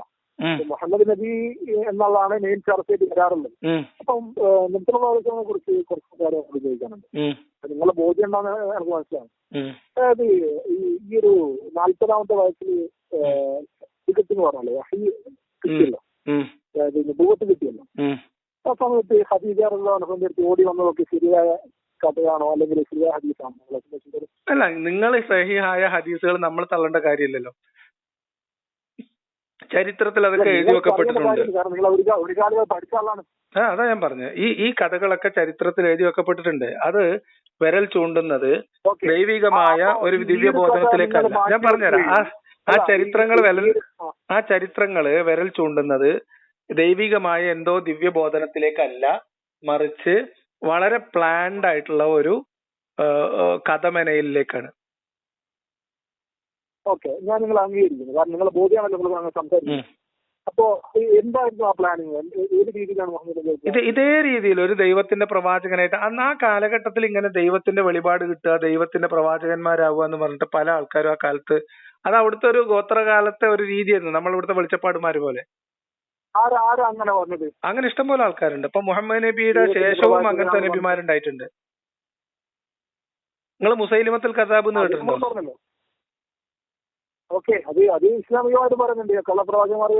അപ്പം ഒരാള് പിന്നെ വന്നിട്ട് പറയാണ്, ഇപ്പൊ ഏതെങ്കിലും ഒരു സ്വാമി എഴുന്നേറ്റ് നിന്നിട്ട് പറയാണ് ഞാൻ മാത്രമേ ഒറിജിനൽ സ്വാമി, ബാക്കിയുള്ളവരൊക്കെ ഡ്യൂപ്ലിക്കേറ്റ് സ്വാമിയാണെന്ന് പറഞ്ഞപ്പോ എന്താ കാര്യം? അപ്പൊ ആ കാലഘട്ടത്തിന്റെ ഒരു പൊതു രീതിയായിരുന്നു ഇത്. ഞാൻ പറഞ്ഞുതരാം. ഞാൻ ചോദിക്കാം. ഈ പിന്നെ ഖദീജ ബീവി മുഹമ്മദ് നബി ഹിറാ ഗുഹയിലേക്ക് പിന്നെ പോയിട്ട് അവിടെ ഇങ്ങനെ വെറുതെ ധ്യാനത്തിൽ ഇരിക്കുമായിരുന്നു എന്നാണല്ലോ, അല്ലേ? എന്തിനാ മുഹമ്മദ് നബി അവിടെ പോയിരുന്നത്? മുഹമ്മദ് നബി എന്തിനാണ് അങ്ങോട്ട് പോയത്? അതിന്റെ ഉത്തരം ഒരു ദൈവം അങ്ങോട്ട് കൊണ്ടുപോയി. ശരി, ദൈവം തോന്നിപ്പിച്ചു എന്നായിരിക്കും. ശരി, ഖദീജ ബീവി എന്തിനാണ് ഈ ചോറും മാത്രമായിട്ട് പോയത്? അവിടെ ഒരിക്കലും പതിവായിട്ട് തന്നെ അങ്ങോട്ടേക്ക് ഭക്ഷണം എത്തിച്ചു കൊടുത്തു ഞാൻ മനസ്സിലാക്കി. അങ്ങനെ ഒരു പതിവൊന്നും ഉണ്ടായില്ല. ഇത് വളരെ ക്ലിയർ ആയിട്ട് ഇതിനു മുമ്പ് ഇത്തരം വലിയ പ്രവാചകന്മാർ, അതായത് തോറയിലെ കഥയിലും അതേപോലെ തന്നെ ചില ഈ റോമൻ കഥകളിലും ഒക്കെ ഉള്ള ഈ പ്രവാചകന്മാര് അല്ലെങ്കിൽ ദിവ്യത്വം കൽപ്പിക്കപ്പെട്ട ആളുകൾക്കൊക്കെ ഇങ്ങനെ ദിവ്യബോധനം ഉണ്ടായത് മലമുകളിലാണ് എന്നുള്ള കഥയുടെ ഒരു തനിയാവർത്തനം മാത്രമാണ് ഈ സാധനം. അങ്ങനെ മുഹമ്മദ് ഹിറാ ഗുഹയുടെ മുകളിൽ കയറിയിരിക്കുന്നു. പറയട്ടെ, എങ്ങനെ ഗുരുവിൽ നിന്ന് പഠിച്ചതായിട്ട് അങ്ങനെ എന്തെങ്കിലും പ്രൂഫ് ഉണ്ടോ? ക്ലിയർ ആയിട്ടുണ്ട്. മുമ്പത്തെ ഗ്രന്ഥങ്ങള് ഞാൻ പറഞ്ഞുതരാം നിങ്ങൾക്ക്. നമ്മൾ ഇതിന് ഒരുപാടൊന്നും ആലോചിക്കണ്ടെന്നേ. ഇവിടുന്ന് മുഹമ്മദ് നബി, ഇപ്പം ഞാൻ ഒരു ഉദാഹരണം ചോദിക്കാം. മുഹമ്മദ് നബി മക്കയില് അബ്ദുള്ള എന്ന് പറയുന്ന ഒരാളുടെ മകനായിട്ട് ജനിച്ചു എന്നാണ് വിശ്വാസം. ഈ വ്യക്തിയുടെ ബ്രദറിന്റെ പേര് അബ്ദുൽ ഉസ്സ എന്നാണ്. ഉസ്സ, നിങ്ങൾ അബൂലഹബ് എന്നൊക്കെ പറഞ്ഞ ആളുടെ പേര് അബ്ദുൽ ഉസ്സ എന്നാണ്. എന്ന് പറഞ്ഞാൽ ലാത്ത, ഉസ്സ, മനാത്ത, അബ്ദു മനാത്ത് ഉണ്ട്. അപ്പോ മനസ്സിലായോ? അപ്പൊ അന്നത്തെ ദേവതാ സങ്കല്പങ്ങളുടെ ദാസന്മാർ എന്ന പേരിൽ സ്വന്തം മക്കൾക്ക് പേരിട്ട ഒരു വല്യപ്പാന്റെ പേരക്കുട്ടിയാണ് മുഹമ്മദ് നബി. എന്ന് പറഞ്ഞാൽ നിങ്ങളുടെ ഭാഷയിൽ പറഞ്ഞാൽ പക്കാ ബഹുദൈവ വിശ്വാസത്തിൽ ജനിച്ചു ജീവിച്ച ഒരു മനുഷ്യനാണ് മുഹമ്മദ് നബി. ആ മുഹമ്മദ് നബി അള്ളാഹു എന്ന് പറയുന്ന ഇന്ന് ഇസ്ലാം പരിചയപ്പെടുന്ന തരത്തിലുള്ള ഒരു ദൈവത്തെ കുറിച്ച് അറിയില്ലാത്ത ആളാണ്, പഠിപ്പിക്കപ്പെട്ടിട്ടില്ലാത്ത ആളാണ്, പാരമ്പര്യമായിട്ട് പഠിപ്പിക്കപ്പെട്ടിട്ടില്ല, മദ്രസയിൽ പറഞ്ഞിട്ടില്ല, ഒന്നും ഒരിക്കലുമില്ല. അങ്ങനത്തെ ഒരാള് അതേപോലെ ആ അറേബ്യൻ കഥകളിൽ എവിടെയും ജിബിരിയിലും മീക്കായിലും ഇസ്രാഫീലും ഒന്നും ഇല്ല, അവരുടെ കഥകളിൽ ഇല്ല. ഓക്കെ. ഈ മുഹമ്മദ് നബി ഈ ഹിറാ ഗുഹയിൽ കയറി കുറെ ദിവസം ഇരുന്നു എന്നുള്ളതാണ്. അത് എത്ര ദിവസം കറക്റ്റ് ആയിട്ട് എനിക്ക് ഓർമ്മയില്ല. 45 ദിവസമാണോ അതോ ഇനി 15 ദിവസമാണോ, കറക്റ്റ് ഡേറ്റ് എനിക്ക് ഓർമ്മയില്ല. കാരണം അത് ക്ലാരിറ്റി ഇല്ല അതിൽ, നമുക്ക് ചരിത്രത്തിൽ അതിന്റെ ഒരു ക്ലാരിറ്റി എനിക്ക് കിട്ടിയിട്ടില്ല കേട്ടോ. അപ്പൊ എന്തായാലും ഇങ്ങനെ പിന്നെ ഹിറാ ഗുഹയിൽ കയറി ഇരിക്കുമ്പോ അതിനൊരു ഉദ്ദേശം ഉണ്ടാവുമല്ലോ. അത് അവരുടെ ഒരു ആരാധനാപരമായിട്ടുള്ള കാര്യമല്ല, അവിടെ പഠിപ്പിക്കപ്പെട്ട ഒരു കാര്യമല്ല, അവരുടെ ഒരു രീതിയല്ല. അങ്ങനെ ഇരിക്കെ അവിടെ കയറിയിരിക്കുന്നു ഒന്ന്. അതിലേക്ക് കച്ചവടത്തിലെ പ്രാഗൽഭ്യം കണ്ട് കല്യാണം കഴിച്ച ഖദീജ ബീവി മുഹമ്മദ് നബി ഈ ഹിറാ ഗുഹയുടെ മോൾക്ക് കയറുമ്പോ ഖദീജ ബീവിക്ക് എത്ര വയസ്സുണ്ടാവും അറിയാം നിങ്ങൾക്ക്? 55 വയസ്സുണ്ടാവും. 55 വയസ്സുണ്ടാവും. ആ പ്രായത്ത് 55 വയസ്സുള്ള ഒരു സ്ത്രീ ഈ മലയുടെ പൊക്കത്തിലേക്ക് ഇയാൾക്ക് ഭക്ഷണവും കാര്യങ്ങളായിട്ട് കൊണ്ടുപോവാണ്, തിരിച്ചു വരികയാണ്, പിന്നെയും പോകുന്നു, പിന്നെയും വരുന്നു. ഈ ഇരുത്തത്തിന് ഇവർക്ക് രണ്ടുപേർക്കും അറിയാവുന്ന ഒരു ഉദ്ദേശം ഉണ്ടായിരുന്നു എന്നാണ് എന്റെ ബോധ്യം. എന്റെ ചിന്ത എന്നോട് അങ്ങനെ, എന്റെ ലോജിക്ക് എന്നോട് അതാ പറയുന്നത്. അതായത് ഇപ്പൊ നിങ്ങളൊരു മലയുടെ മുകളിൽ കയറി ഇരിക്കണം. ഇപ്പൊ നിങ്ങൾ ഗൾഫിൽ ജോലി ചെയ്യാണ്, അല്ലെങ്കിൽ ഇപ്പൊ നാട്ടിൽ ജോലി ചെയ്യാണ്. നിങ്ങൾ ഒരു സുപ്രഭാതത്തിൽ ഇതൊക്കെ നിർത്തിയിട്ട് നിങ്ങൾ ഒരു മരത്തിന്റെ മുകളിൽ ഒരു കൊമ്പത്ത് കയറി ഇരിക്കാൻ തുടങ്ങാന്ന് വിചാരിച്ചോ, അല്ലെങ്കിൽ ഒരു മലയുടെ പുറത്ത് കയറി ഇരിക്കാൻ തുടങ്ങി. അപ്പൊ അവിടത്തേക്ക് നിങ്ങളുടെ ഭാര്യയും കുട്ടികളും അല്ലെങ്കിൽ നിങ്ങളുടെ ഭാര്യ നിങ്ങൾക്ക് വേണ്ട ഭക്ഷണവും കാര്യങ്ങളായിട്ട് എല്ലാ ദിവസവും കൃത്യമായിട്ട് കയറി വന്ന് അതിൽ നിങ്ങളോട് സഹകരിക്കുന്നു എങ്കിൽ അതില് ആ ഭാര്യക്കും നിങ്ങൾക്കും അറിയാവുന്ന എന്തോ ഒരു ലക്ഷ്യം ഉണ്ടാവില്ലേ, ഒരു കാരണം ഉണ്ടാവില്ലേ? നമ്മളെ കോമൺ സെൻസ് ആണ്, വേറെ ദൂരത്തേക്കൊന്നും ആലോചിക്കണ്ട. സിമ്പിൾ കോമൺ സെൻസ് ഉണ്ടാവൂലേ? അത് കാര്യം ഉണ്ടാവണം നിർബന്ധമില്ല. കാരണം ഇപ്പോ ഞാൻ എന്റെ ഭാര്യയെ വീട്ടിലാക്കിയിട്ട് ഞാൻ വേറെ സ്ഥലത്ത് പോയിരിക്കാണ് പറഞ്ഞു ഭക്ഷണം കഴിച്ചില്ല. അത് നിങ്ങൾ സ്ഥിരമായിട്ട് ചെയ്യുമ്പോ, നിങ്ങൾ ചെയ്യുന്ന തൊഴിലിൽ നിന്നൊക്കെ മാറി നിങ്ങൾ തൊഴിൽ ചെയ്യുന്നില്ല, നിങ്ങൾ ഇതിനു വേണ്ടി മാത്രം മെനക്കെട്ടാൽ ഒരു ദിവസം 2 ദിവസമൊക്കെ നിങ്ങൾ റിലാക്സേഷന് പോയിരുന്നാണ് വിചാരിക്കും. പിന്നെ നിങ്ങളോട് ഭാര്യ ചോദിക്കില്ല എന്താ നിങ്ങളുടെ ഉദ്ദേശം എന്ന് ചോദിക്കും. ചോദിക്കൂലേ? അങ്ങനെ ഒരു ഇരിപ്പിനൊരു ഉദ്ദേശം ഉണ്ടാവുമല്ലോ എന്തായാലും. ഇനി ആ ഉദ്ദേശത്തിൽ എവിടെയെങ്കിലും ഇനി ഇതൊന്നുമില്ല, ഉദ്ദേശമൊന്നുമില്ല, വെറുതെ പോയിരുന്നാന്ന് വിചാരിച്ചോ, ഒരു ദൈവവിളി പോലെ എന്തോ ഒരു പ്രചോദനം ഉണ്ടായി, നമ്മൾ മലയുടെ മുകളിൽ കയറി ഇരുന്നു എന്ന് വിചാരിച്ചു. അവിടത്തേക്ക് ഒരു അശരീരി വന്നു എന്നാണല്ലോ.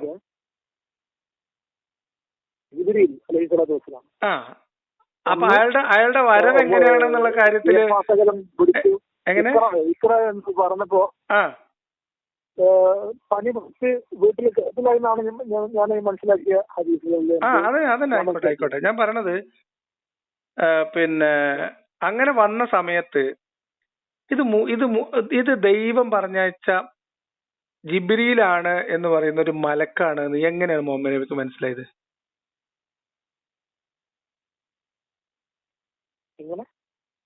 വന്നത് ദൈവം പറഞ്ഞയച്ച ഒരു മാലാഖയാണ് എന്ന് മുഹമ്മദ് നബിക്ക് എങ്ങനെ മനസ്സിലായി? അല്ലെങ്കിൽ എങ്ങനെ കൺഫേം ചെയ്തു എന്നുള്ളതാണ്. സൂറത്ത് ആയത്ത് അല്ല ഞാൻ ചോദിക്കുന്നത്. ഇപ്പൊ ഒരു അശരീരി കേട്ടു, അത് ദൈവം പറഞ്ഞയച്ച ഒരു മാലാഖയാണെന്നും ആ മാലാഖയുടെ പേര് ഇതാണെന്നും. ഏത് ഹദീസ്? ഞാൻ പുറത്താണ്, പറഞ്ഞോളൂ. ഞാൻ പുറത്താണ്.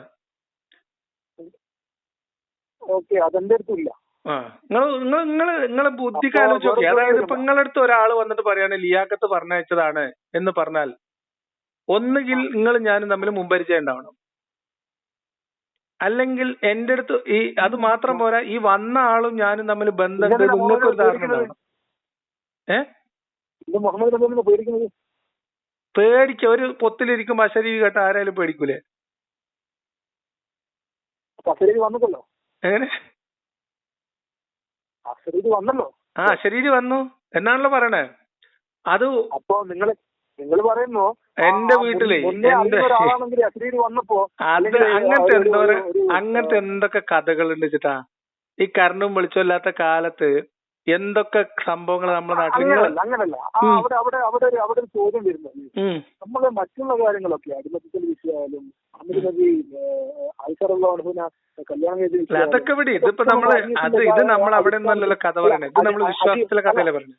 ഓക്കെ, ഹദീസിന്റെ അടിസ്ഥാനത്തില് നമ്മൾ എന്താക്കുന്നത് അംഗീകരിക്കുന്നുണ്ട്. അതേസമയം മുഹമ്മദ് നബി സല്ലല്ലാഹു അലൈഹി വസല്ലം ഹിറാ ഗുഹയിൽ നിന്നും തിരിച്ചു വന്നിട്ട് ജമ്മിലോനി എന്ന് പറഞ്ഞിട്ട് അനുപിടിച്ച് കിടന്നത് നമുക്ക് അംഗീകരിക്കണം. അതൊക്കെ ഉണ്ട്, അതൊക്കെ അംഗീകരിച്ചിട്ടുണ്ടല്ലോ, അതൊക്കെ ഹദീസിലുണ്ട്, അങ്ങനെയൊക്കെ സംഭവിച്ചു. ഞാൻ ചോദിക്കുന്നത് വന്നത് ദൈവം പറഞ്ഞയച്ച പറഞ്ഞുതരാം.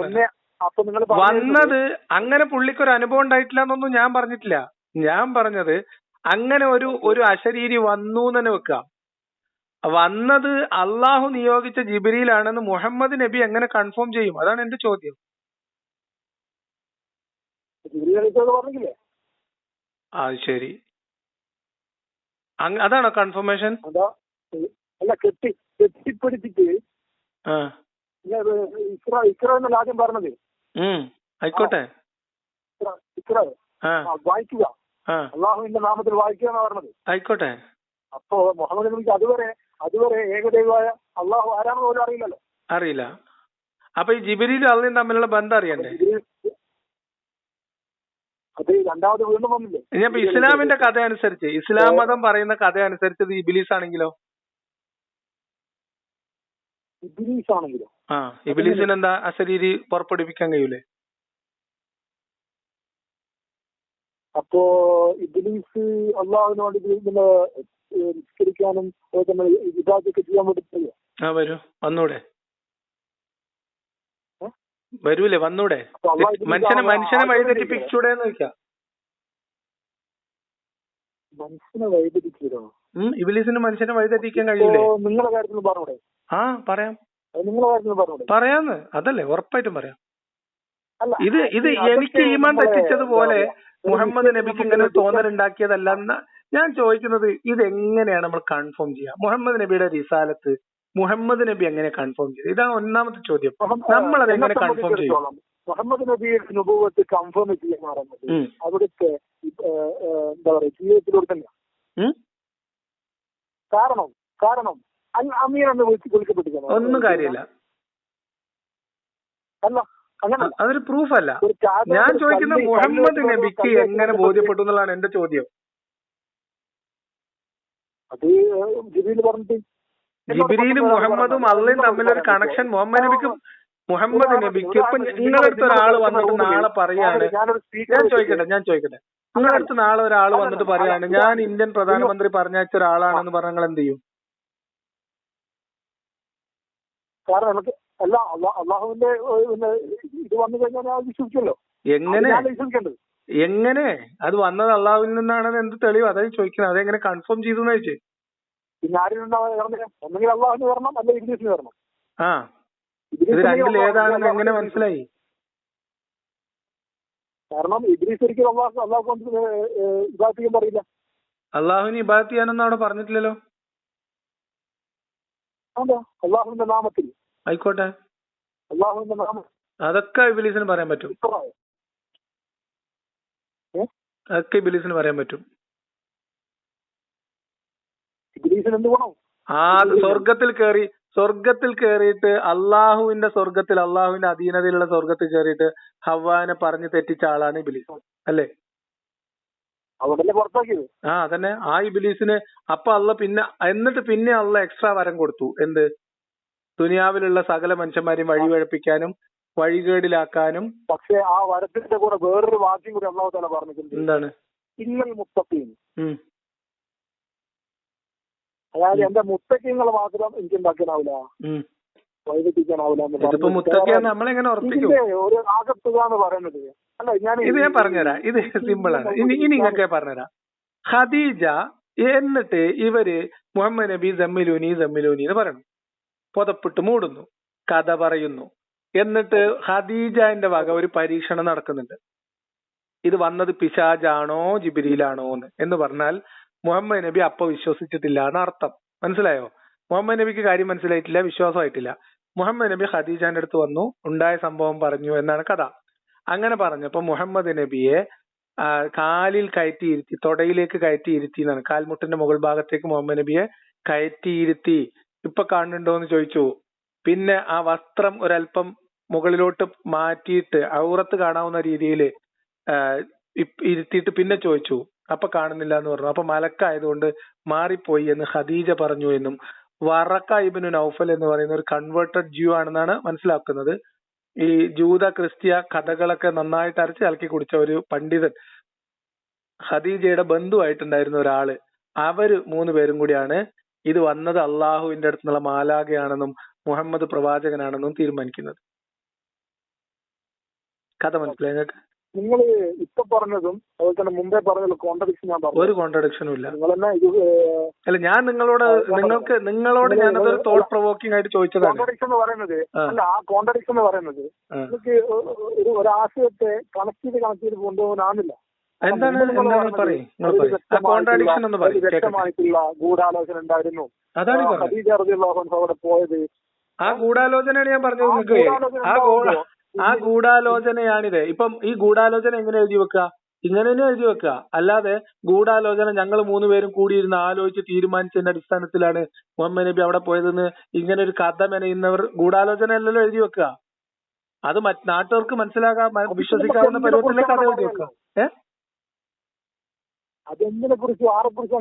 അങ്ങനെ തന്നെയാണ് ഗൂഢാലോചനകൾ നടക്കുക. അങ്ങനെ തന്നെ ഗൂഢാലോചന നടക്കുക.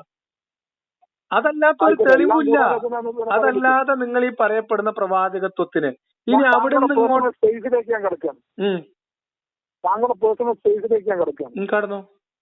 താങ്കൾ ഇതുപോലെ എന്തെങ്കിലും ഒരു കാര്യം ചെയ്യുമ്പോ നിങ്ങൾക്ക് ഒരു ഗൂഢാലോചന ഉണ്ട്. നിങ്ങൾ RSSന്റെ താരമാണ്. അല്ലാതെ ഇങ്ങനെ ഇസ്ലാമിനെ മാത്രം എന്താക്കില്ല, ഒരു യുക്തിവാദങ്ങൾക്ക് കശാപ്പ് ചെയ്യാൻ സാധ്യതയില്ല.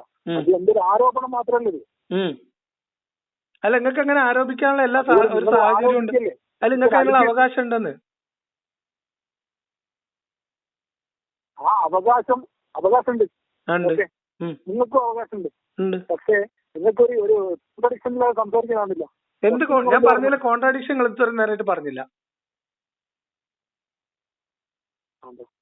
എന്ത് കോൺട്രഡിക്ഷൻ ഞാൻ പറഞ്ഞു?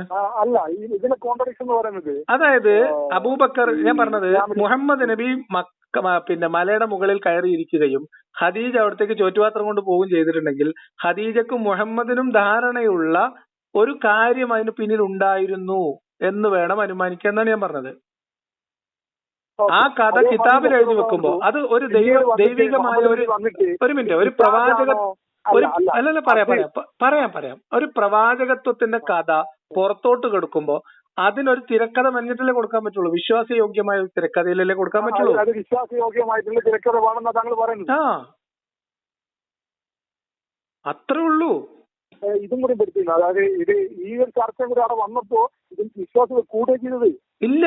ഇതാണോ ആരും കൂടിയിട്ടില്ല. നിങ്ങൾ ആലോചിച്ച് നോക്ക്. മുഹമ്മദ് നബിയിൽ ആദ്യം വിശ്വസിച്ച ആളാരാ? ആണായിട്ടും പെണ്ണായിട്ടും പെണ്ണായിട്ട് ആണായിട്ടും പെണ്ണായിട്ടും ഫസ്റ്റ് പേഴ്സൺ അതെ അതെ അതൊക്കെ വിശ്വാസം അല്ലേ? അല്ലേ? അതൊക്കെ സ്വാഭാവികമല്ലേ. നിങ്ങളെ വയസ്സ് നിങ്ങൾ എത്രത്തോളം വിശ്വസിക്കുന്നുണ്ടാവും. എങ്ങനെ ഒരു കാര്യം പറയുമ്പോൾ നിങ്ങൾ ഇങ്ങനെ കാര്യം കണ്ടു പറയുമ്പോ അതിന് എന്റെ സഹോദര എനിക്കിങ്ങനെ അനുഭവം ഉണ്ടായി എന്ന് മാത്രം മുഹമ്മദ് നബി പറഞ്ഞു എന്നാണ് കഥ. അല്ലേ? ഖദീജക്ക് എന്ത് ജിബ്രീലും അള്ളയും?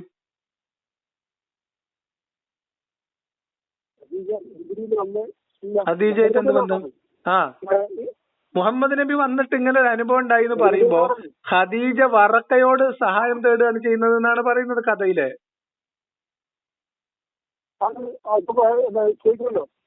അപ്പൊ ഞാൻ പറയണത് മുഹമ്മദിന്റെ പ്രവാചകത്വം എന്ന് പറയുന്നത് ബഹുദൈവാരാധകരുടെ ആ കാലഘട്ടത്തിൽ ജീവിച്ചിരുന്ന മുഹമ്മദിന്റെ ഭാര്യയായിട്ടുള്ള ഒരു സ്ത്രീയും വറക്ക ഇബ്നു നൗഫൽ എന്ന് പറയുന്ന ഒരു ജൂത ക്രൈസ്തവ പണ്ഡിതനും കൂടിയാണ് തീരുമാനിക്കപ്പെടുന്നത്. ഇതിൽ വന്ന അശരീരിക്ക് അപ്പുറത്തേക്ക് എവിടെ അല്ല.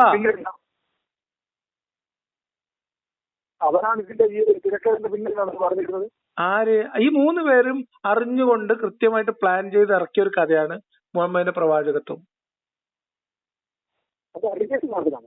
അലിഗേഷൻ അല്ല, എന്റെ വായനയാണ് ഞാൻ പറഞ്ഞത്, എന്റെ ബോധ്യം. എനിക്കിതിനെ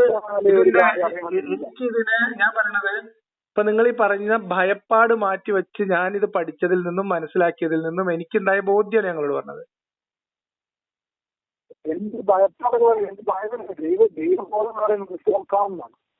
ഇതാണ് തെളിവ്. ഇനി അല്ല, ഞാൻ പറയണത് ഇതാണ് എന്റെ ബോധ്യം.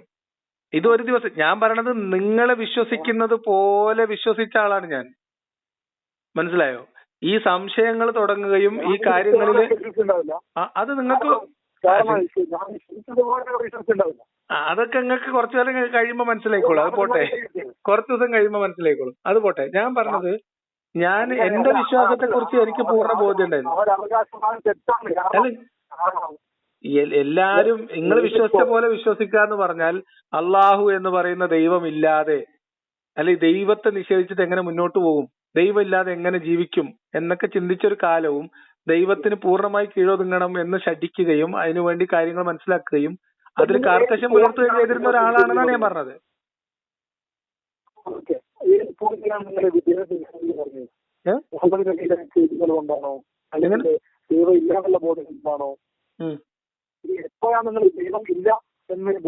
ദൈവമില്ല എന്നുള്ള ബോധ്യപ്പെടലൊക്കെ ദൈവത്തിലുള്ള വിശ്വാസം നഷ്ടപ്പെടലൊക്കെ ഇസ്ലാമും മുഹമ്മദും ഖുർആാനും ഒക്കെ കാറ്റായി പോയി പിന്നെയും കുറെ വർഷങ്ങൾ കഴിഞ്ഞിട്ടാണ്. കാരണം ഇതെല്ലാം പോയി കഴിയുമ്പോഴും ദൈവം എന്തോ ഒരു ശക്തിയൊക്കെ നമ്മളെ പുറകെ ഉണ്ടാവും, കുറച്ചു കാലം കൂടിയൊക്കെ ഉണ്ടാവും. അതിനെ പ്രോസസ് ചെയ്തെടുക്കുക എന്ന് പറയുന്നത് തലച്ചോറിന് നല്ല പണിയുള്ള ഒരു പണിയാണ്. അപ്പൊ ഞാൻ പറഞ്ഞു വന്നതെന്ന് വെച്ചാല് ഈ കഥ ഇത്രേ ഉള്ളൂ.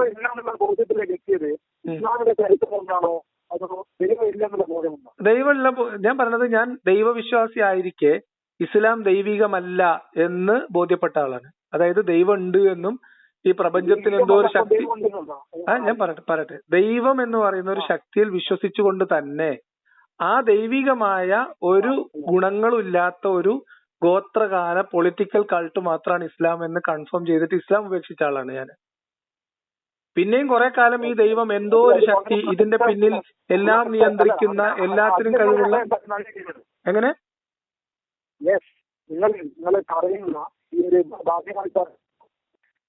മനസ്സിലായില്ല. ക്ലിയർ ആവുന്നില്ല. ഇല്ല, നിങ്ങൾ വല്ല മുറി ഹലോ കേൾക്കാം, പറയൂ. നടത്തുമ്പോൾ അതൊരു നീതി വകുപ്പ് ആളാണ്.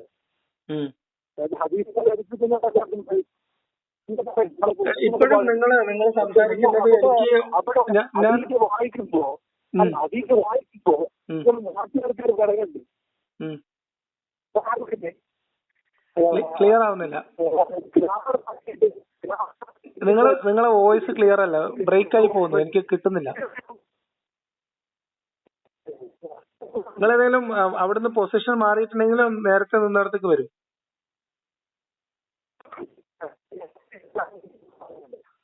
യാത്ര ചെയ്യുന്നെങ്കിലാണോ? അല്ല, യാത്രയുടെ കാര്യം പറയുന്നുണ്ട്. നിങ്ങൾ പറയുന്ന കാര്യങ്ങളൊക്കെ ശരിയാണ്. അടിസ്ഥാനത്തിലാണ് നിങ്ങൾ സംസാരിക്കുന്നത്.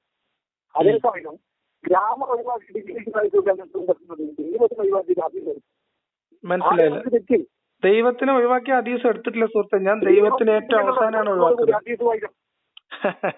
ഞാൻ പറയുന്നത് എന്താ അറിയോ, നിങ്ങൾക്ക് ഞാൻ പറഞ്ഞത് മനസ്സിലാവാത്തോണ്ടാണ്. ദൈവവിശ്വാസി ആയിരിക്കെ ഇസ്ലാം ഉപേക്ഷിച്ച ആളാണ് ഞാൻ. കുറച്ചുകൂടി ക്ലിയർ ആയിട്ട് പറഞ്ഞാൽ, അള്ളാഹു എന്ന ദൈവത്തിൽ വിശ്വസിച്ചുകൊണ്ട് ഇസ്ലാം എന്ന് പറയുന്ന മതം അള്ളാഹുവിൽ നിന്നുള്ളതല്ല എന്ന് മനസ്സിലാക്കിയ ആളാണ് ഞാൻ.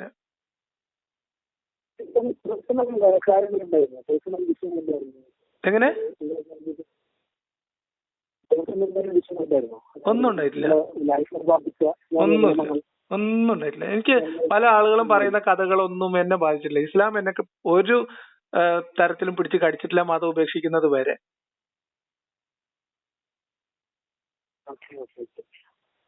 അപ്പൊ എന്റെ അഭിപ്രായത്തില് നിങ്ങൾ ഇതിനെപ്പറ്റി ഒന്നും അറിയില്ല. ഗ്രാമർ മാറ്റി വെച്ചിട്ട് ഇംഗ്ലീഷ് മനസ്സിലാണ്. ഗ്രാമർ മാറ്റി വെച്ച നിങ്ങൾ പറയുന്നത് ഇവിടെ സ്യൂട്ട് ആവൂല.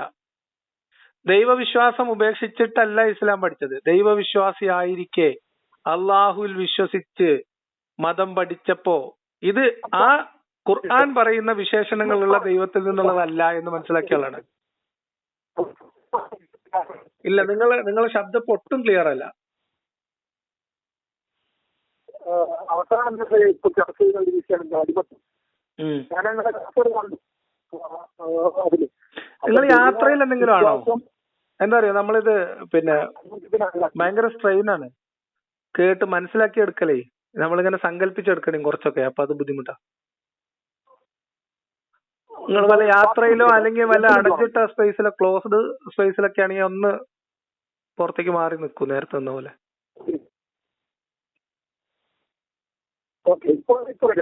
ആ, ഒരുവിധം.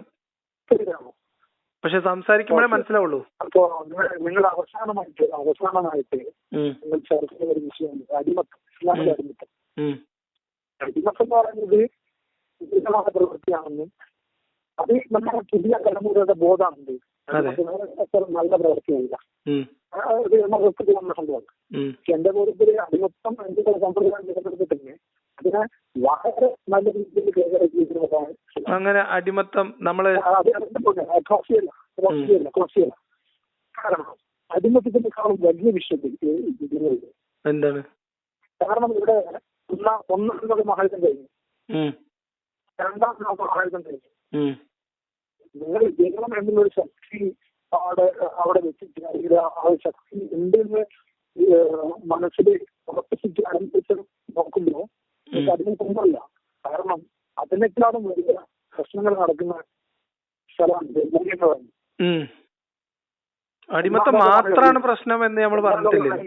ഇല്ലല്ല, അടിമത്തം മാത്രമാണ് പ്രശ്നം എന്ന നിലപാട്. അല്ലല്ല, യുദ്ധവും കൊള്ളയും ഒക്കെ അടിമത്തം പോലെ തന്നെ നീചമായിട്ടുള്ള രീതികളാണ്. അടിമത്തം നമുക്ക് നിർത്തലാക്കാൻ കഴിഞ്ഞിട്ടുണ്ട്. യുദ്ധം പൂർണ്ണമായി നിർത്താൻ കഴിഞ്ഞിട്ടില്ല. എങ്ങനെ?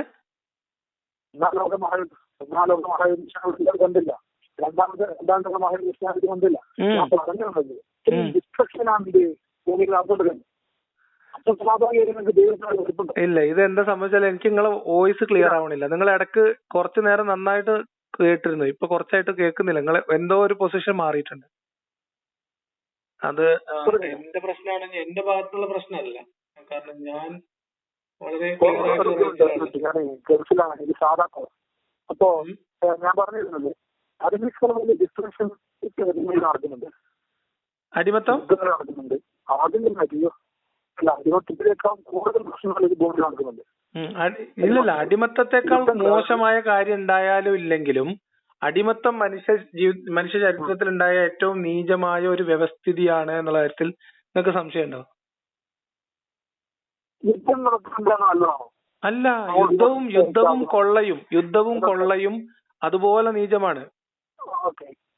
അതിൽ സംശയമൊന്നുമില്ല.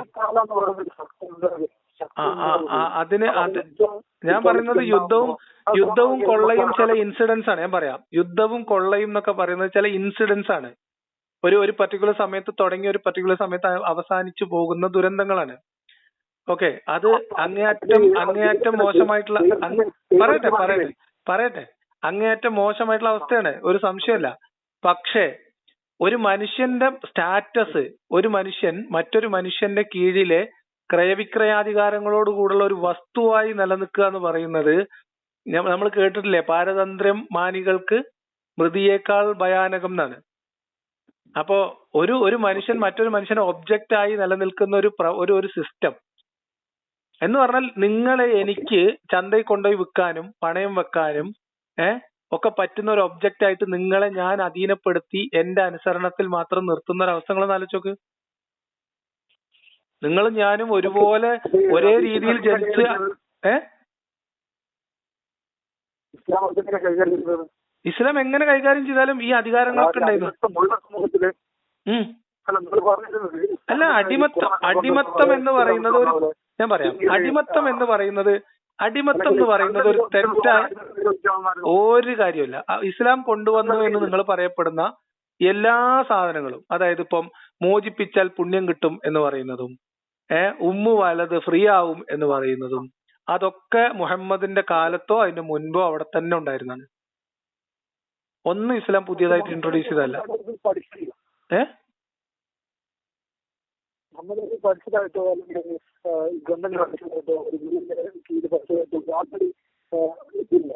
എനിക്ക് എന്താ അറിയോ, നിങ്ങളെ ശബ്ദം ക്ലിയർ ആവുന്നില്ല. അപ്പൊ അടിമത്തങ്ങൾക്ക് വേണമെങ്കിൽ വീണ്ടും സംസാരിക്കാം, കുഴപ്പമില്ല. പക്ഷെ ഇങ്ങനെ നമുക്ക് അങ്ങോട്ടും ഇങ്ങോട്ടും ക്ലാരിറ്റി ഇല്ലാതെ സംസാരിച്ചാൽ സുഖല്ല.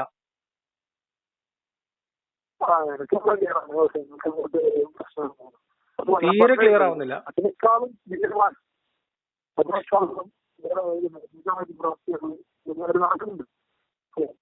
അതൊക്കെ ശരിയായിരിക്കാം. ഞാൻ ചോദിക്കുന്നത്, ഇസ്ലാം നോക്കൂ, നാട്ടില് ലോകത്ത് പല സംഭവങ്ങൾ നടക്കുന്നുണ്ട്. ലോകത്ത് നടക്കുന്ന സംഭവങ്ങളുടെ ഒക്കെ പങ്ക് പറ്റുന്ന ഒരു കേവലമായിട്ടുള്ള ഒരു വ്യവസ്ഥിതിയാണ് ഇസ്ലാമെങ്കിലും ഓക്കെ. അങ്ങനെയല്ലല്ലോ ഇസ്ലാമിന്റെ അവകാശവാദം. ഇസ്ലാമിന്റെ മൂല്യ പദ്ധതി എന്ന് പറയുന്നത് അതിനേക്കാൾ മികച്ചതൊന്നും ഇല്ല എന്നുള്ളതല്ലേ. അങ്ങനത്തെ അതുകൊണ്ടാണ് ഈ വിഷയത്തിൽ ഇസ്ലാം വിമർശിക്കപ്പെടുന്നത്. ഞാൻ ചോദിക്കുന്നത്, മുഹമ്മദ് നബിയിലെങ്കിലും ഇതൊരു തിന്മയാണ് എന്ന കാര്യത്തിൽ ഇപ്പൊ ആർക്കും സംശയമൊന്നുമില്ലല്ലോ ഇന്നത്തെ കാലത്ത്. അടിമത്തം മോശമാണെന്നുള്ള കാര്യത്തിൽ നിങ്ങൾക്ക് സംശയമുണ്ടോ? അടിമത്തം മോശം വ്യവസ്ഥിതിയാണെന്നുള്ള കാര്യത്തിൽ? അടിമയായിട്ട് ഒരാളുണ്ടെങ്കിലും ഒരു മിനിറ്റ് ഒരു അടിമയായിട്ടുള്ള സ്ത്രീയും പുരുഷനും അവര് തമ്മിൽ കല്യാണം കഴിക്കുകയോ ശാരീരിക ബന്ധത്തിൽ ഏർപ്പെടുകയോ ചെയ്തിട്ട് ഒരു കുട്ടി ജനിക്കുന്നു. ആ കുട്ടി അടിമയായിട്ട് പരിഗണിക്കപ്പെടുന്നു. ആ കുട്ടി എന്ത് പഴിച്ചു? അപ്പൊ അതുകൊണ്ട് നിലനിന്നിരുന്ന അടിമത്തം എന്ന് പറയുന്നതും സ്വതന്ത്രനായ ഒരു മനുഷ്യൻ അടിമയാക്കപ്പെടുന്നു എന്ന് പറയുന്നതും ആ കുട്ടി സ്വതന്ത്രനായിട്ടല്ലേ ജനിച്ചു വീഴുന്നത്. ചില നിയമങ്ങൾ, ചില സാമൂഹ്യ നിയമങ്ങളുടെ അടിസ്ഥാനത്തിലല്ലേ ആ കുട്ടി അടിമയായി നിർണയിക്കപ്പെടുന്നത്.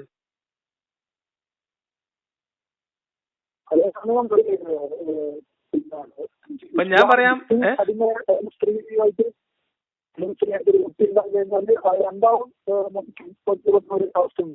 ഞാൻ ചോദിക്കട്ടെ, ഒരു ഉടമയ്ക്ക് ഒരാളുടെ കയ്യിൽ 10 അടിമ സ്ത്രീകളുണ്ട്.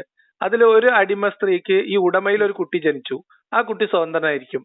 അതേ സമയത്ത് ഈ ഉടമയുടെ കീഴിലുള്ള വേറൊരു അടിമയിലാണ് വേറൊരു ഉടമ, പിന്നെ അല്ലെങ്കിൽ ഒരു അടിമ സ്ത്രീയെ ആദ്യം ഒരാൾക്ക് കല്യാണം കഴിപ്പിച്ചു. കീഴിലുള്ള ഒരു അടിമയെ കൊണ്ട് കല്യാണം കഴിപ്പിച്ചിരുന്നു. അതിലൊരു കുട്ടി ഉണ്ടായി. ആ കുട്ടി അടിമയായിരിക്കും. മനസ്സിലായോ? എന്നിട്ട് ഈ അടിമ, ഇവർ തമ്മിൽ ഡിവോഴ്സ് ആയിരുന്നു, അല്ലെങ്കിൽ അയാൾ മരിച്ചു പോയിരുന്നു എന്തോ വിചാരിക്കുക, അല്ലെങ്കിൽ അയാൾ ഒഴിവാക്കി. ഈ ഉടമ ആ കല്യാണം റദ്ദ് ചെയ്തു. എന്നിട്ട് പിന്നെ ഇതേ സ്ത്രീയിൽ ഈ ഉടമക്കൊരു കുട്ടി ജനിച്ചു. ആ കുട്ടി സ്വതന്ത്രയായിരിക്കും അല്ലേ? ആദ്യത്തെ കുട്ടിയോ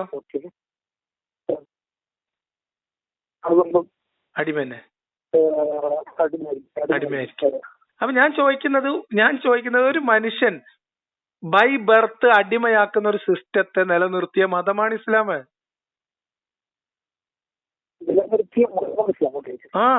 അപ്പൊ ഒരു ദുഷിച്ച വ്യവസ്ഥിതി, ഒരു മോശം വ്യവസ്ഥിതി തെറ്റാണ് എന്ന് പോലും ഒരു തെറ്റാണ് എന്നുള്ളൊരു ബോധ്യം, അടിമത്തം തെറ്റാണെന്ന് പോലും പറയാൻ കഴിയാത്തൊരു ധാർമ്മിക പദ്ധതി ദൈവം അവതരിപ്പിക്കുവോ? നിങ്ങൾ ആലോചിച്ചാൽ മതി. കാരണം ദുനിയാവിലെ അടിമയാണെങ്കിലും ആഖിറത്തിൽ തുല്യ സ്ഥാനമാണ് കൊടുക്കുന്നത്. അപ്പൊ കറമല്ലാഹു ബനി ആദം എന്ന ആഖിറത്തിലെ ബഹുമാന കറമല്ലാഹു ബനി ആദം എന്ന് പറയണത് അല്ല, അടിമ ഒരു മുസ്ലിമായിരിക്കെ ചെയ്ത വിഭാഗത്തിനനുസരിച്ച് കൊടുത്തില്ല. അത് അവിടെ അല്ലേ മരിച്ചു എന്നിട്ടല്ലേ? അവിടെയാണ് നീതി. അപ്പൊ ഭൂമിയില് നിങ്ങളുടെ കാഴ്ചപ്പാടനുസരിച്ചിട്ടും ഭൂമിയിൽ ഇപ്പൊ ഒരാള് അടിമത്തത്തിലായി പോയിരുന്നതിൽ വലിയ കുഴപ്പമൊന്നുമില്ല നിങ്ങളെ ധാരണ? അത് മാത്രല്ല. അല്ല, അങ്ങനെയാണോ നിങ്ങളൊരു ചിന്ത? അതാണോ എന്റെ ചിന്ത എന്ന് പറയുന്നത്? അടിമത്തം എന്നുള്ളത് പിന്നെ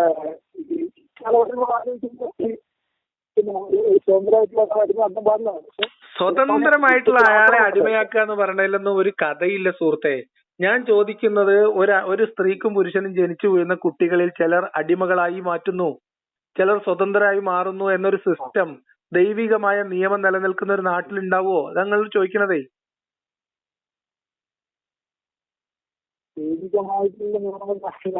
അല്ല, അതിനേക്കാളും കാണുന്നുണ്ട്. അല്ലല്ല, അതിനേക്കാളും പ്രശ്നമല്ല. നിങ്ങൾ ഇത് പറയും, ഈ വിഷയം പറയും.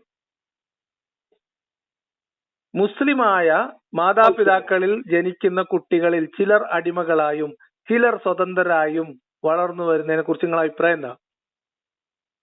ബാക്കിയൊക്കെ വിട്ടാൽ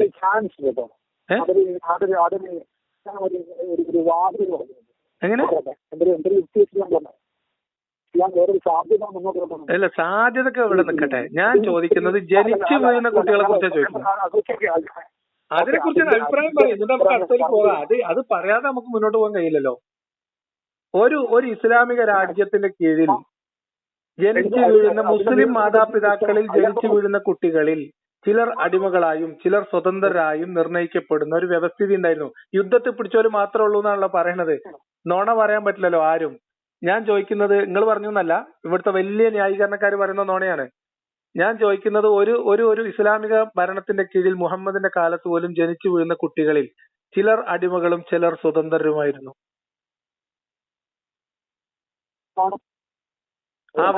ആ വ്യവസ്ഥിതി നീതിയാണെന്നാണ് നിങ്ങൾ പറയുന്നത്. ആ വ്യവസ്ഥിതി കുഴപ്പമില്ല എന്നാണ് നിങ്ങൾ പറയണത്.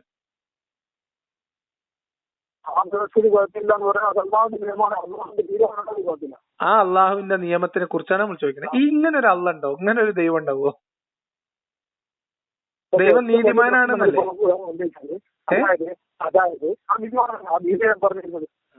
ആ നീതി ഇങ്ങനെയൊക്കെ ആയിരിക്കും നിങ്ങൾ പറയുന്നത്. ഒരു അടിമപ്പെണ്ണും ഒരു അടിമാണും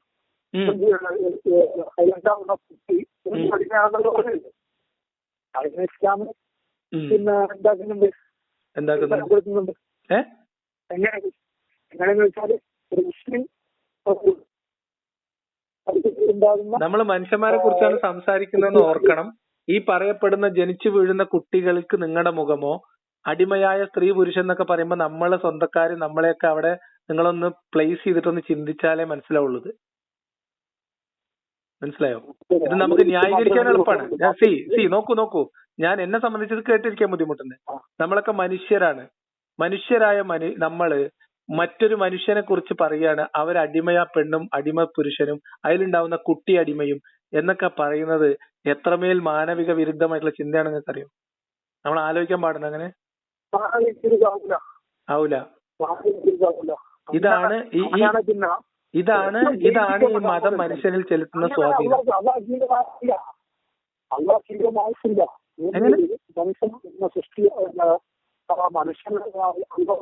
സൃഷ്ടിക്കുമ്പോ മലക്ക് ഉപയോഗിക്കുന്നുണ്ട്. എന്തിനാ ഭൂമിയിൽ പ്രശ്നം ഉണ്ടാക്കുന്ന ആൾക്കാരല്ല ഈ സൃഷ്ടിക്കുന്നത്. അപ്പൊ ഇത് അള്ളാഹുവിന്റെ നിയമമായതുകൊണ്ട് ഈ ഒരു സിസ്റ്റം കുഴപ്പമില്ല എന്നാണ് നിങ്ങളുടെ വാദം. നിങ്ങൾക്കറിയാത്തത് എനിക്കറിയാം. അപ്പൊ അടിമത്തല്ല, ഭൂമിയുടെ ഡിസ്ട്രക്ഷനാണ് മൊത്തം. എങ്ങനെ ഭൂമിയിൽ വിദ്യകൾ നടക്കുന്നു, ഭൂമിയിൽ മൊത്തം ഭൂമിയിൽ പ്രശ്നം ഉണ്ടാക്കുന്ന. ശരി, അപ്പൊ പിന്നെ നമ്മൾ വെറുതെ അധികം സംസാരിച്ച് സമയം കളയണ്ട. അതായത് അടിമത്തത്തെ ന്യായീകരിക്കുന്ന മാനസികാവസ്ഥയിൽ 21-ാം നൂറ്റാണ്ടിൽ മനുഷ്യരെ തളച്ചിടുന്ന ഒരു പ്രത്യയശാസ്ത്രമാണ് ഇസ്ലാം. അടിമത്തത്തെ ന്യായീകരിക്കാവുന്ന ഒരു മാനസികാവസ്ഥ ഇസ്ലാമിക വിശ്വാസത്തിലല്ലാതെ ഇന്ന് 21-ാം നൂറ്റാണ്ടിൽ ജീവിക്കുന്ന ഏതെങ്കിലും ഒരു മനുഷ്യൻ ഇസ്ലാമിക വിശ്വാസത്തിന്റെ പേരിലല്ലാതെ അടിമത്തം എന്ന് പറയുന്ന സിസ്റ്റത്തെ, സ്ലേവറിയെ ന്യായീകരിക്കുന്ന ഞാൻ വിചാരിക്കുന്നേ ഇല്ല. അത് നിങ്ങൾ സ്വന്തത്തോട് ചോദിക്കുക, നിങ്ങൾ ആലോചിക്കുക, നിങ്ങൾ സമയം പോലെ സ്വസ്ഥമായിട്ട് നിങ്ങൾ ആലോചിച്ചാൽ മതി. ഇത് പ്രത്യേകിച്ച് നമുക്കൊന്നും പറഞ്ഞു തരാനോ പറയേണ്ടതോ നിർബന്ധിക്കേണ്ട ഒരു കാര്യമല്ല.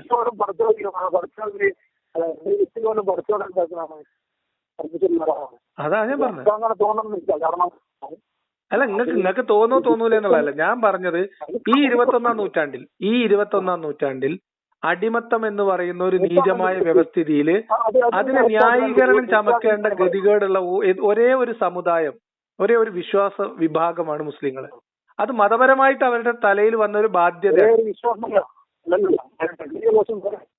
എങ്ങനെ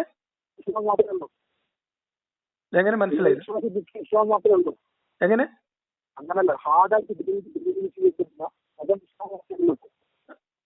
മനസ്സിലാവുന്നില്ല?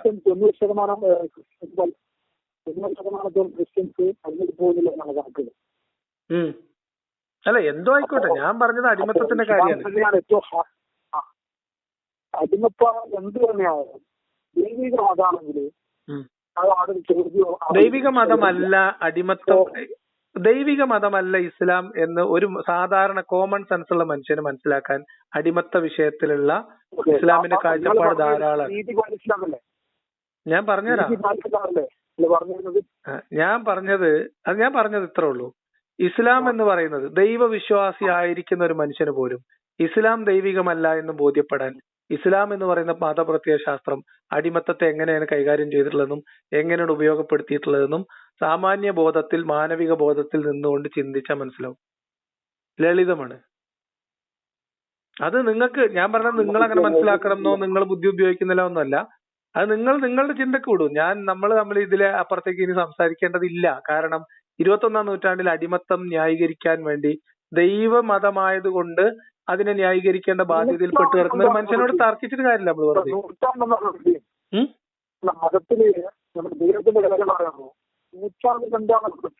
മനസ്സിലായില്ല? ഇല്ല, എനിക്ക് ശബ്ദം കേൾക്കുന്നില്ല. നിങ്ങൾ എവിടെയോ മാറി മാറി പോയിക്കുന്നു.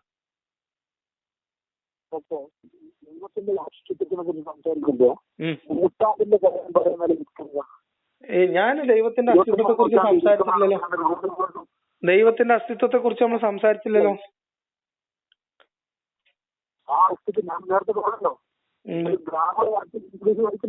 അല്ല, അത് നിങ്ങൾ എങ്ങനെ വേണേ വായിച്ചോ. ഞാൻ പറയുന്നത് നമ്മൾ മനുഷ്യർ എന്ന് പറയുന്നത് കൂടുതൽ ചർച്ച ചെയ്യാതെ തന്നെ നമുക്കറിയാവുന്ന ഒരു പ്രതിഭാസമല്ലേ. കൂടുതലായിട്ടുള്ള ചിന്തയും ഒന്നും ആവശ്യമില്ലാതെ തന്നെ നമുക്ക് മനുഷ്യൻ എന്നുള്ള ബോധം ഉണ്ടല്ലോ അല്ലേ? ഇല്ലേ? ആ ബോധ്യത്തിൽ നമ്മൾ ഒരു വിഭാഗം മനുഷ്യർ അടിമകളാക്കി വെക്കുന്ന സിസ്റ്റത്തെ നമുക്ക് ആലോചിച്ചോ പഠിപ്പിച്ചോ ഉണ്ടാക്കേണ്ടി വരുന്ന ദൈവവിശ്വാസത്തിന്റെ കാരണം കൊണ്ട് ന്യായീകരിക്കുക എന്ന് പറഞ്ഞാൽ എന്താ? നമ്മളെ വീട്ടിൽ ഞാൻ പറയാം നമ്മളെ വീട്ടിൽ നമ്മൾ കിടന്നുറങ്ങുമ്പോ നമ്മളെ ആക്രമിച്ച് നമ്മളെ പുരുഷന്മാരെ കൊലപ്പെടുത്തി നമ്മുടെ കുട്ടികളെയും പെൺകുട്ടികളെയും പിടിച്ചോണ്ടുപോയി അടിമകളാക്കി ഈ അക്രമി സംഘം വീതിച്ചെടുക്കുന്നത് കണ്ടു നിൽക്കേണ്ടി വരുന്ന ഒരു അവസ്ഥയിൽ മാത്രമാണ് നമുക്ക് അടിമത്തത്തിന്റെ കാഠിന്യം മനസ്സിലാവുള്ളൂ. അതുവരെ നമുക്കിത് പഴങ്കഥകളിലാണ്. കാരണം ഇപ്പൊ ഇല്ലല്ലോ എന്നുള്ളതാണ് ആശ്വാസം. ആ ആശ്വാസത്തിലാണ് ന്യായീകരണം. അത് മനുഷ്യരില്ലാതാക്കിയതാ, മതങ്ങളല്ല. അല്ല, ഞാൻ പറഞ്ഞില്ലേ, ഇതിനപ്പുറത്തേക്ക് നമ്മൾ സംസാരിക്കണം എന്ന് പോലും ഞാൻ വിചാരിക്കുന്നില്ല എന്ന് പറയാം. ഞാൻ പറയാം അടിമത്തത്തെ ന്യായീകരിക്കുന്ന ഒരു മനോനിലയില് ആയിരക്കണക്കിന്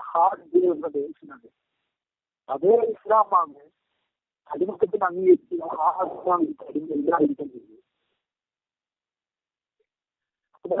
ഇസ്ലാമ് അടിമകളെ ശരിയാക്കാൻ വാതിലുകൾ തുറന്നിട്ടില്ല. അങ്ങനെയാണെങ്കിൽ ഇസ്ലാം നിലനിൽക്കില്ലല്ലോ. എന്തിനാണ് വാതിലുകൾ തുറന്നിട്ടത്? അടിമത്തം തെറ്റായതുകൊണ്ടാണ്. ഒരു മിനിറ്റ്. അടിമകളെ മോചിപ്പിക്കാനുള്ള വാതിലുകൾ ഇസ്ലാം തുറന്നിട്ടത് അടിമത്തം തെറ്റാണെന്നുള്ളത് കൊണ്ടാണോ അതോ അതിൽ കുഴപ്പമില്ല എന്നുള്ളതുകൊണ്ടാണോ?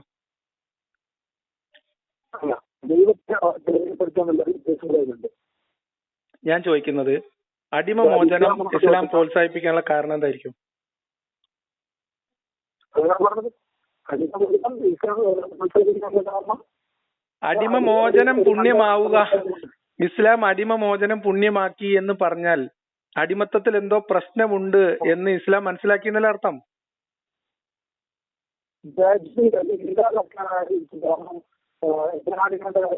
എനിക്ക് നിങ്ങൾ പറയണ ഒന്നും ക്ലിയർ ആവണില്ല, ഇത് വെറുതെ ഡിസ്റ്റർബൻസ് ആണ്.